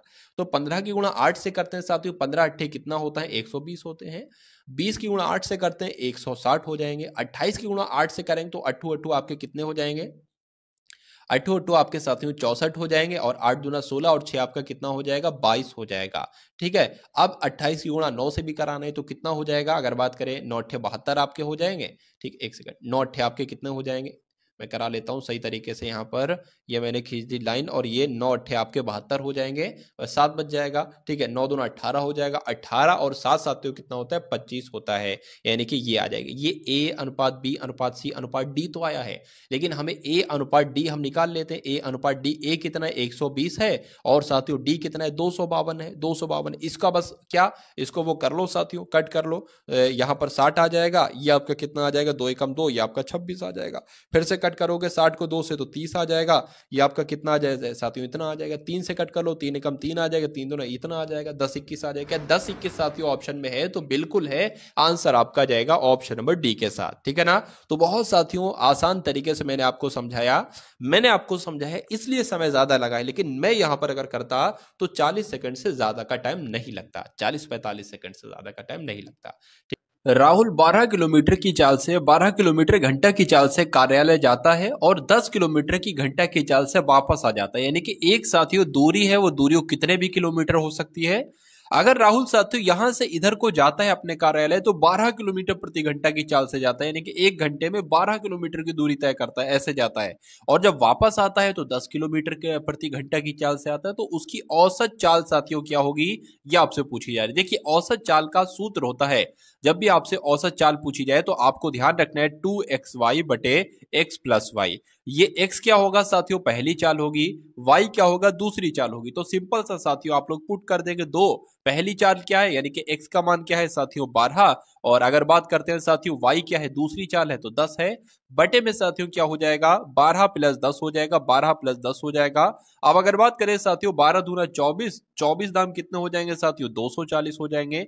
नीचे आपका साथियों 120 आ जाएगा, 120 नहीं बल्कि 12 और 10 आपका 22 आ जाएगा। इसको अगर कट करेंगे साथियों 2 से कट करेंगे तो यहां पर ये आ जाएगा, यानी कि 120 बटे 11 यहां पर आया है। अब इसको कट करेंगे 11 एकम 11 हो जाएगा, ठीक है, एक चला जाएगा 10 हो जाएगा। तो यहां पर अगर बात करें साथियों पॉइंट लगा देंगे, अब दो नंबर एक साथ काटेंगे तो यहां पर अब ऐसे करके लगेगा, ठीक है ना। तो कितना बचा साथियों 10 था, ये यहां पर भी जीरो लग जाएगा, तो 11 नीम कितने हो जाएंगे साथियों 99 हो जाएंगे, यानी कि 10.9 किलोमीटर प्रति घंटा की चाल उसकी औसत चाल साथियों कहलाएगी। इसलिए आंसर आपका अगर है ऑप्शन नंबर सी के साथ तो बिल्कुल करेक्ट हो जाता है। उसके बाद देखिए कि 300 पर 8% की दर से कितने वर्षों में उतना ब्याज मिलेगा जितना 1600 पर 1.5% की दर से 3 वर्षों में मिलता है, ये आपसे साथियों पूछा जा रहा है। चलिए यहां पर साथियों 8 सही 1/2 है, क्या है 8 सही 1/2% की दर से 3 वर्षों में। ये कुछ नहीं साधारण, आपने साथियों एसआई बराबर सुना होगा PRT बटे 100, यानी कि साधारण ब्याज बराबर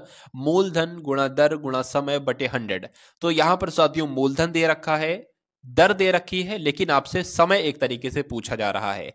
तो मूलधन कितना है 300 है, दर कितनी है साथियों 8% है, वर्ष यहां पर पूछ रहे हैं तो वर्ष के लिए हम y यहां पर लिख लेंगे, बटे में 100 लगता है, यानी कि ये कह रहा है उतना ब्याज मिलेगा जितना, इसलिए यानी कि बराबर कह सकते हैं 1600 पर 8.5% की अगर बात करें 8 दूना 16, 16 और एक आपका कितना हो जाएगा 17, 17 बटे 2% यहां पर आ जाएगा। तो 17 बटे यहां पर क्या आ जाएगा साथियों 2 आ जाएगा। गुणा में क्या होगा, अगर बात करें 3 वर्ष की बात की गई तो 3 वर्ष लिख लेंगे, गुणा में साथियों यहां पर बटे में 100 लग जाएगा, ठीक है। तो इन दो जीरो से साथियों ये दो जीरो कट जाएंगे, इस दो से अगर बात करें ये यहां पर 8 आ जाएगा, ठीक है ना। इतना आपको समझ में आ गया होगा। अब यहां पर क्या है साथियों 8 गुणा 17 गुणा 3 यहां पर है, और इधर को क्या है इन दो जीरो से साथियों ये दो जीरो कट जाएंगे आपके, और 8 3 आपका कितना हो जाएगा 24 हो जाएगा, ठीक है। 8 3 आपका 24 हो जाएगा और 24 वाई हो जाएगा। अब अगर बात करें ये 24 साथियों इसके बटे में आ जाएगा तो 24 यहां आ जाएगा, यहां से 24 हट जाएगा।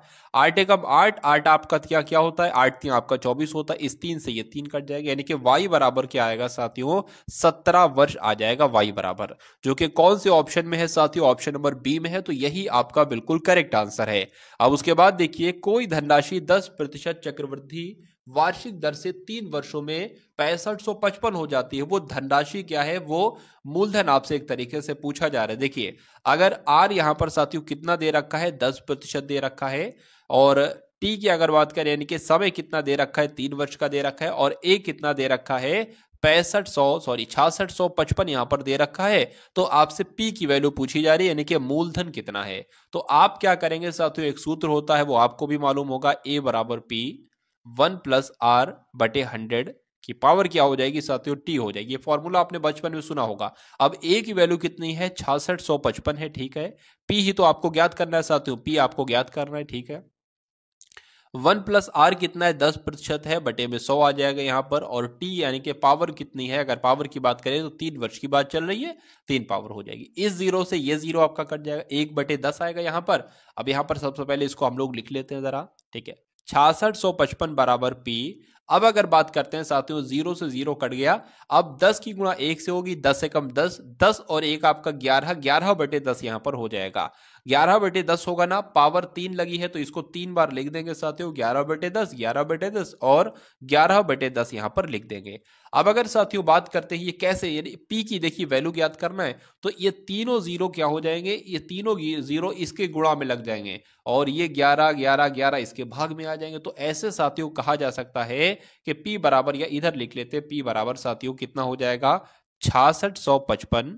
ये 3 जीरो है ना, 3 जीरो इधर लग जाएंगे और ये साथियों क्या लग जाएगा, 11 गुणा 11 गुणा 11। अब अगर बात करें 11 कम 11 होगा, 11 छंग आपका कितना हो जाएगा साथियों, 66 हो जाएगा। 55 है ना, दो संख्याओं को एक साथ कट करेंगे तो जीरो लगाएंगे, 11 पंजे आपका क्या हो जाएगा, 55 हो जाएगा, यानी कि 605 और 3 जीरो आ जाएंगे, जिसको हम यहां पर लिख लेते हैं। ठीक है ना, चलिए 605 और 3 जीरो यहां पर लग गए। अभी नीचे क्या है साथियों, 11 गुणा 11 है। अब 11 एकम 11 हो जाएगा, 11 पंजे आपका 55 हो जाएगा, 5 लगेगा 55 हो जाएगा, फिर 11 पंजे 55 हो जाएगा, फिर आपका ये 3 जीरो लग जाएंगे, एक 11 बचा है, 11 एकम 11, 11 पंजे 55, यानी कि 5000 आपका जो आएगा ना साथियों, पी कितना आएगा, मूलधन कितना आएगा, 5000 आएगा, जो कि ऑप्शन नंबर ए में है। तो यही तो साथियों आपका राइट आंसर हो जाता है, और जिनका आंसर यहां पर ऑप्शन नंबर ए है बिल्कुल करेक्ट है। उसके बाद देखिए साथियों, नेक्स्ट नंबर का क्वेश्चन आपकी स्क्रीन पर है। देखिए, कुछ व्यक्ति एक कार्य को 40 दिनों में कर सकते हैं। यदि 8 व्यक्ति और मिल जाएं तो वही कार्य 10 दिन कम में हो सकता है। तो आरंभ में कितने व्यक्ति लगे थे, ये आपसे पूछा जा रहा है। बहुत आसान सा प्रश्न है। कुछ व्यक्ति एक कार्य को, मान लेते हैं हम इतने व्यक्ति, कितने, एक्स व्यक्ति किसी कार्य को, एक कार्य को 40 दिनों में कर सकते हैं। ठीक है, अगर यदि 8 व्यक्ति और मिल जाए, यानी कि पहले तो एक्स व्यक्ति थे, अब 8 व्यक्ति और मिल गए, तो कितने व्यक्ति हो गए, एक्स प्लस 8 व्यक्ति हो गए। तो 8 व्यक्ति और मिल जाएं तो वही कार्य 10 दिन कम में हो सकता है, यानी कि पहले 40 दिन में हो रहा था, तो अब जब 8 व्यक्ति मिल जाएंगे तो 10 दिन कम में होने लगेगा, यानी कि पहले 40 दिन में हो रहा था तो अब साथियों 30 दिन में होगा। तो आरंभ में कितने व्यक्ति लगे थे, यानी कि एक्स की वैल्यू एक तरीके से पूछी जा रही है, तो इसको सॉल्व कर लो, एक्स का मान आपका निकल जाएगा और वही आपका आंसर होगा। तो 40 एक्स यहां पर हो जाएगा बराबर 30 की एक्स से गुणा होगी तो 30 एक्स हो जाएगा, और साथियों कितना हो जाएगा, प्लस 30 की गुणा 8 से होगी तो 240 आ जाएगा। 8 3 आपका 24 होता है। ठीक है, तो 40x की अगर बात करें, 40x में से ये 30x जाएगा तो कितना बचेगा साथियों, 10x बचेगा। तो 10x बराबर कितना है साथियों, 240 है, यानी कि x बराबर कितना आ जाएगा, 24 आ जाएगा। 24 आएगा तो साथियों यही आपका बिल्कुल राइट आंसर हो जाता है। तो जिनका आंसर यहां पर ऑप्शन नंबर बी के साथ है तो बिल्कुल करेक्ट हो जाता है भाई, बहुत बढ़िया, वेरी गुड क्लास। चलिए अब उसके बाद देखिए अगले नंबर का प्रश्न है कि यहां पर साथियों देखिए अंडर रूट 50 है गुणा अंडर रूट 20 है, अंडर रूट 54 है, ये एक ही अंडर रूट है, ये दो अंडर रूट नहीं है। ठीक है, तो अंडर रूट 54 है और उसके बाद साथियों क्या है, बटे में है, ये अंडर रूट 200 है। ठीक है, और गुणा क्या है साथियों, अंडर रूट 135 है। देखिए ये भी अंडर रूट में, ये भी अंडर रूट में, ये भी अंडर रूट में, ये भी अंडर रूट में, ये भी अंडर रूट में। तो ऐसा करें ना साथियों, एक बड़ा सा अंडर रूट कर लें हम, और क्या करें, सभी संख्याओं को लिख लें अंडर रूट में, यानी कि अंडर रूट 50 है गुणा अंडर रूट 20 है गुणा अंडर रूट 54 है, और अपॉन में क्या है साथियों, 200 है अंडर रूट में, और साथियों गुणा 135 है। अब यहां पर आसानी ये हो जाएगी साथियों, कट जाएगा, जैसे कि 50 एकम 50, 50 चौक आपके कितने हो जाएंगे, 200 हो जाएंगे। 4 एकम 4, 4 पंजे आपका कितना हो जाएगा, 20 हो जाएगा। अब ये 5 एकम 5, 5 दूना 10 आपका, 5 सत्ते 35 हो जाएगा। 27 एकम 27 होता है और 27 दूना आपके कितने होते हैं, 54 होते हैं। तो मुझे यहां पर साथियों क्या मिला, मुझे यहां पर सिर्फ अंडर रूट का 2 मिला, यानी कि कट पीट करके साथियों अंडर रूट 2 आया। तो इसलिए आंसर आपका किसके ऑप्शन के साथ जाएगा, ए के साथ जाएगा, अंडर रूट 2 आपका बिल्कुल राइट आंसर हो जाता है। अब उसके बाद देखिए अगले नंबर का प्रश्न है कि यदि किसी टैंक के 1/3 भरे होने पर उसमें 80 लीटर पानी आता है, ठीक है, तो उसके आधा भरे होने पर उसमें कितना लीटर पानी आएगा। अब हम सबसे पहले देखिए यहां पर ये लिखा हुआ है कि 1/3 भरा हुआ है, यानी कि मान लीजिए ये साथियों बाल्टी है, ठीक है, ये एक हिस्सा है, ये 2 हिस्से है, 3 हिस्से है। तो कुल मिला के 1/3 जब भरा होगा तो उसमें 80 लीटर पानी आएगा। तो हम ये निकालें कि जब उसमें वो पूरी बाल्टी भरी होगी तो उसमें कितने लीटर पानी आएगा। सबसे पहले तो ये निकालेंगे ना, उसके बाद उसमें से आधा पानी हम गायब कर देंगे, आधा बचेगा और वही आपका आंसर होगा। तो कभी भी ऐसा लिखा हो कि 1/3 पानी भरा है तो उसमें 80 लीटर पानी है, या ऐसे लिखो 1/2 पानी भरा है तो उसमें 50 लीटर पानी है, तो कितना पानी होगा? कुछ नहीं, 2 की गुणा 50 से हो जाएगी, 100 हो जाएगा, 100 लीटर पानी कहलाएगा। यहां पर लिखा है 1/3 लीटर पानी भरा है और उसमें 80 लीटर पानी कहा जा रहा है, तो उसमें टोटल पानी कितना हो जाएगा? 3 की 80 से गुणा करा लो, 240 आ जाएगा। यानी कि उसमें 240 लीटर पानी भरा है। यानी कि अगर जब वो पूरी बाल्टी भर जाती है तो 240 किलो पानी उसमें आता है। ये पूछ रहे हैं कि अगर आधा भरा है तो उसमें कितना पानी आएगा। अरे भाई, आधा भरा है तो उसमें कितना पानी आएगा? 120 लीटर ही तो पानी आएगा। इसलिए आंसर आपका किस ऑप्शन के साथ जाएगा? 120 लीटर के साथ जाएगा। अब उसके बाद देखिए अगले नंबर का क्वेश्चन आपकी स्क्रीन पर है। आपसे यहां पर पूछा जा रहा है कि ए एक कार्य को 6 दिनों में करता है, बी उसी कार्य को 12 दिनों में करता है। यदि दोनों एक साथ काम करें तो कार्य खत्म करते हैं तो ए कार्य कितना कार्य पूरा करेगा? ये आपसे साथियों पूछा जा रहा है। बहुत अच्छे लेवल का साथियों ये क्वेश्चन आपकी स्क्रीन पर है। चलिए तो ध्यान से देखेंगे साथियों और बताने की कोशिश करेंगे राइट आंसर। ठीक है, तो ए एक कार्य को 6 दिनों में खत्म करता है, तो लिख सकते हैं साथियों ए एक कार्य को 6 दिन में खत्म करता है, बी उस कार्य को 12 दिनों में खत्म करता है। यदि दोनों एक साथ कार्य खत्म करते हैं तो ए ने कितना कार्य किया? तो देखिए सबसे पहले साथियों हम लोग ये कह सकते हैं कि ए का एक दिन का काम कितना है? ए का एक दिन का काम है 1/6 और बी का एक दिन का काम कितना है? बी का एक दिन का काम है 1/12। दोनों अगर मिलकर काम करते हैं तो उनका एक दिन का काम कितना निकलता है? ये दोनों को हमने साथियों जोड़ लिया। ये हमें जब इसको कैलकुलेट करेंगे ना तो क्या निकलेगा साथियों? दोनों का एक दिन का काम निकलेगा। तो ये साथियों 12 एकम 12 हो जाएगा, प्लस 6 आ जाएगा और नीचे क्या हो जाएगा? 12 छंग आपके 72 हो जाएंगे। क्या निकलेगा साथियों? 18/72 निकलेगा। और इसको जब कट करेंगे ना साथियों तो कितना निकलेगा? 18 को साथियों जब 72 से कट करेंगे तो 1/4 आ जाए, क्योंकि 18 चौक 72 होते हैं। तो कहा जाए ये जो 1/4 आया है साथियों ये क्या है? आपको ध्यान रखना है कि ए प्लस बी का एक दिन का काम है। ए बी मिलकर काम करते हैं तो ये एक दिन का काम है। अब जब साथियों ए और बी मिलकर यानी कि एक दिन का काम है तो 4 दिन में वो काम समाप्त भी होता है। यानी कि ये टोटल काम कितने दिन में करते हैं? 4 दिनों में ये टोटल काम करते हैं। टोटल जो काम करते हैं ना 4 दिनों में वो समाप्त हो पाता है। अब अच्छा ए का एक दिन का कार्य कितना है? ए का एक दिन का कार्य 1/6 है और 4 दिन टोटल काम करता है। तो साथियों कहा जा सकता है कि ए कितने दिन में ए कितना कार्य करेगा? ए कार्य करेगा साथियों 2 एकम 2 दूना 4 और 2 3 6 आपका हो जाएगा, 2 दूना 4 हो जाएगा, यानी कि 2/3 कार्य करता है साथियों कौन? ए। तो इसलिए आंसर आपका जो जाएगा वो ऑप्शन नंबर बी के साथ जाएगा।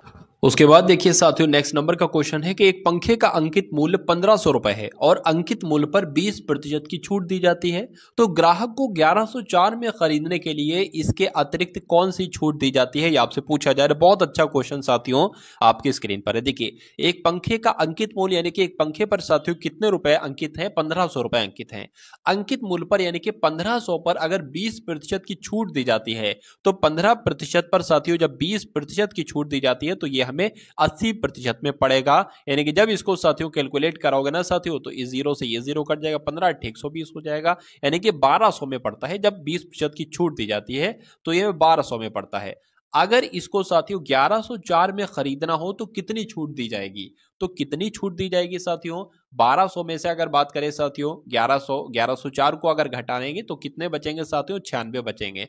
तो 96 की हम निकाल लेंगे। ठीक है, यहां पर साथियों क्या आ जाएगा? 1200 आ जाएगा। ये 2 0 से ये 2 0 कट जाएंगे। 12 के 12 साथियों 12 अट्ठे कितने होते हैं? 12 अट्ठे 96 होते हैं। तो 8% की साथियों छूट दी जाएगी। आंसर आपका जाएगा ऑप्शन नंबर ए के साथ। उसके बाद देखिए अगले नंबर का क्वेश्चन है 4/5 है का 5/8 है गुणा 6 + 15 - 10 है। इसको सरल आपको करना है, इसको साथियों कैलकुलेट आपको करना है। मैं आपको कई बार बता चुका हूं जब भी का लिखा हो ना उसका मतलब होता है गुणा, यानी कि 4/15 गुणा 5/8 हो जाएगा। प्लस 6 प्लस आपका, इसको घटा लेते हैं साथियों, 5 यहां पर बच जाएगा, ठीक है ना। अगर बात करें साथियों 5 से या 15 कट जाएगा, 3 हो जाएगा, इस 4 से 1 आपका कट जाएगा, 2 हो जाएगा, यानी कि 1/6 आ जाएगा, प्लस यहां पर कितने आ जाएंगे, यहां पर 11 आ जाएंगे, इसको 1 मान लेते हैं हम। तो इसको जब साथियों कैलकुलेट करेंगे ना तो 1 आ जाएगा, 11 छंग आपका 66 हो जाएगा और 6 आ जाएगा, यानी कि 67 साथियों 6 यहां पर आपके सामने बच्चे जाएगा, ठीक है ना। तो यहां पर आपका क्या आ रहा था, 67/6 आ रहा था। तो हो सकता हो टाइपिस्ट से कुछ प्लस माइनस की यहां पर कुछ भूल चूक हो गई हो, इसलिए आंसर आपका एक्यूरेट नहीं आ पा रहा है। खैर कोई नहीं, जो तरीका था वो तरीका मैंने आपको बताया, इन बातों को आपको ध्यान रखना है, सही आंसर तक आप पहुंच जाओगे। उसमें प्लस माइनस की हो सकता हो कुछ मिस्टेक हो। चलिए अगले नंबर का प्रश्न देखिए, राम ने अपनी घड़ी 220 रुपए में बेची, इस प्रकार उसे 10% का लाभ हुआ, तो घड़ी का लागत मूल्य क्या था, यानी कि घड़ी को उसने कितने रुपए में खरीदा था। देखिए 10% के लाभ पर बेची जा रही है 120 रुपए की, यानी कि साथियों 110% की वैल्यू कितनी है, 220 रुपए है। आपसे 100% की वैल्यू पूछी जा रही है, तो अगर बात करें साथियों ये 110 जो है वो नीचे आ जाएगा और गुणा हम कर देंगे साथियों 100 से इसकी। अब अगर बात करें इस जीरो से ये जीरो कैंसिल हो जाएगा, 11 एकम 11, 11 दूना आपका 22 हो जाएगा, यानी कि 2 की 100 से गुणा करोगे तो साथियों 200 आएगा। तो कहा जा सकता है घड़ी को उसने साथियों 200 रुपए में खरीदा था और 220 रुपए में बेचेगा, तभी तो उसको 10 रुपए का प्रॉफिट होगा। उसके बाद देखिए साथियों अगले नंबर का प्रश्न आपकी स्क्रीन पर है, देखिए और बताइए राइट आंसर यहां पर आपका क्या हो सकता है। एक आयताकार है, पार्क है, एक आयताकार, तो मैं देख लेता हूं यहां पर साथियों, एक ही आयताकार पार्क है। पार्क की लंबाई की बात करें साथियों तो 8 मीटर है और चौड़ाई की बात करूं साथियों तो 6 मीटर है। इसके विकर्ण की लंबाई क्या है, विकर्ण क्या होता है साथियों, जो ऐसे यहां पर एक लाइन आती है इसको विकर्ण कहा जाता है। आपसे पूछा जा रहा है साथियों कि इसकी लंबाई कितनी है, 8 है, इसकी लंबाई 6 है, तो विकर्ण की लंबाई क्या होगी। आपको मालूम होना चाहिए साथियों ये एक तरीके से कर्ण इसको हम लोग कह सकते हैं, ठीक है ना। तो एक सूत्र होता है कर्ण बराबर कर्ण स्क्वायर बराबर आधार स्क्वायर और प्लस आपका क्या हो जाएगा, लंब स्क्वायर हो जाएगा। तो कर्ण की अगर हमें बात करना है ना साथियों तो हम कर देंगे 8 का स्क्वायर कर देंगे प्लस 6 का स्क्वायर कर देंगे, तो क्या निकल कर आएगा साथियों, 8 8 का स्क्वायर 64 हो जाएगा और 6 का स्क्वायर साथियों कितना हो जाएगा, 36 हो जाएगा। ये निकलकर साथियों कर्ण का स्क्वायर बराबर निकलकर 100 आ जाएगा। अब जब स्क्वायर स्क्वायर हटेगा अंडर रूट इस पर चढ़ेगा तो के बराबर जो निकल कर आएगा साथियों वो 10 निकल कर आएगा, यानी कि इसकी जो लंबाई होगी ना साथियों वो 10 होगी। तो कर्ण की लंबाई कितनी हो जाएगी साथियों, 10 हो जाएगी। आंसर आपका जाएगा ऑप्शन नंबर ए के साथ। उसके बाद देखिए नेक्स्ट नंबर का प्रश्न आपकी स्क्रीन पर है कि एक व्यक्ति 18 किलोमीटर दूर 15 किलोमीटर घंटा की रफ्तार से जाता है, ठीक है, मतलब एक दूरी है 18 किलोमीटर की दूरी है, वो जाता तो है 15 किलोमीटर घंटे की रफ्तार से तथा वापस रिक्शे से आता है 10 किलोमीटर प्रति घंटा की रफ्तार से, तो उसकी औसत चाल क्या होगी। अभी यही प्रश्न मैंने आपको कराया था इसी टाइप का, लेकिन वहां पर दूरी नहीं दी गई थी।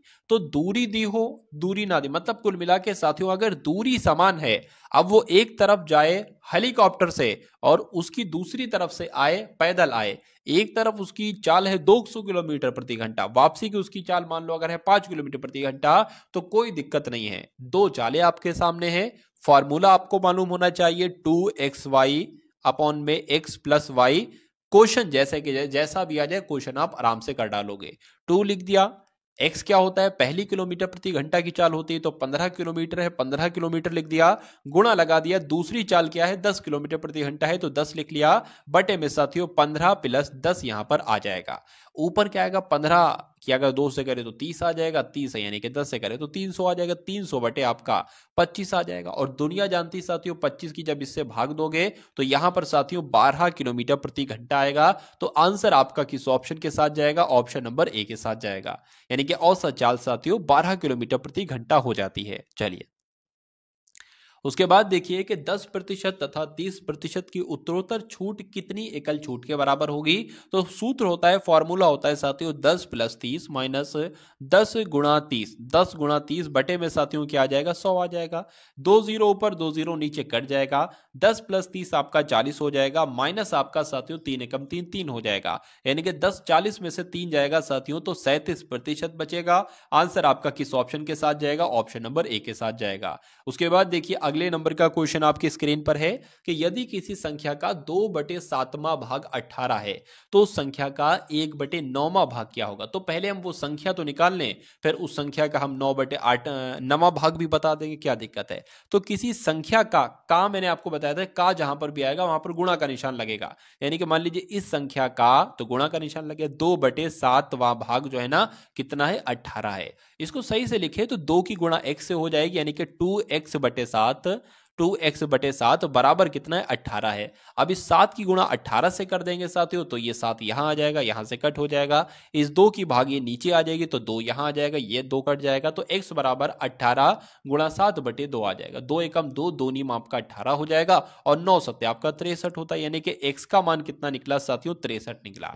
अब यहां पर तो उस संख्या का 1/9वां भाग कितना होगा, संख्या ये है, इसका 1/9वां भाग कितना होगा, 9 एकम 9, 9 सत्ते 63 हो जाएगा, 7 एकम 7 हो जाएगा। यानी कि साथियों अगर बात करते हैं ना, 7 आपका आंसर जाएगा, जो कि आपका ऑप्शन नंबर डी में है। तो जिनका आंसर यहां पर ऑप्शन नंबर डी है तो बिल्कुल करेक्ट हो जाता भाई, बहुत बढ़िया। जैन साथियों, जिंगाल आर्मी एकेडमी में आपका बहुत बहुत स्वागत है। तो आज हम जो टीए आर्मी की जो भर्ती निकल रखी है, तो उन बच्चों को बिल्कुल ही फ्री, उनका कोई चार्ज नहीं लिया जाएगा। तो 15 या 20 दिन का जो है उनका फिजिकल की ट्रेनिंग, तो उनको बिल्कुल ही फ्री में करवाया जाएगा। तो ये सभी बच्चे हमारे पास जो टीए आर्मी के आ रखे हैं। कहाँ से आए भाई आप? ममवारा भुज से, ठीक है। नहीं, आपका कोई चार्ज ले रहे हैं? फ्री में है ना? हाँ, आपका लोडी भुज। अच्छा, तो ये टीए आर्मी के जो भर्ती के लिए आ रखे हैं, इनका कोई चार्जेबल नहीं है। तो कोई भी गांधीधाम भुज क्षेत्र के अगर लड़के या लड़कियां हैं तो तैयारी कर रहे हैं, तो उनको बिल्कुल ही फ्री में करवाया जाएगा। जय हिंद।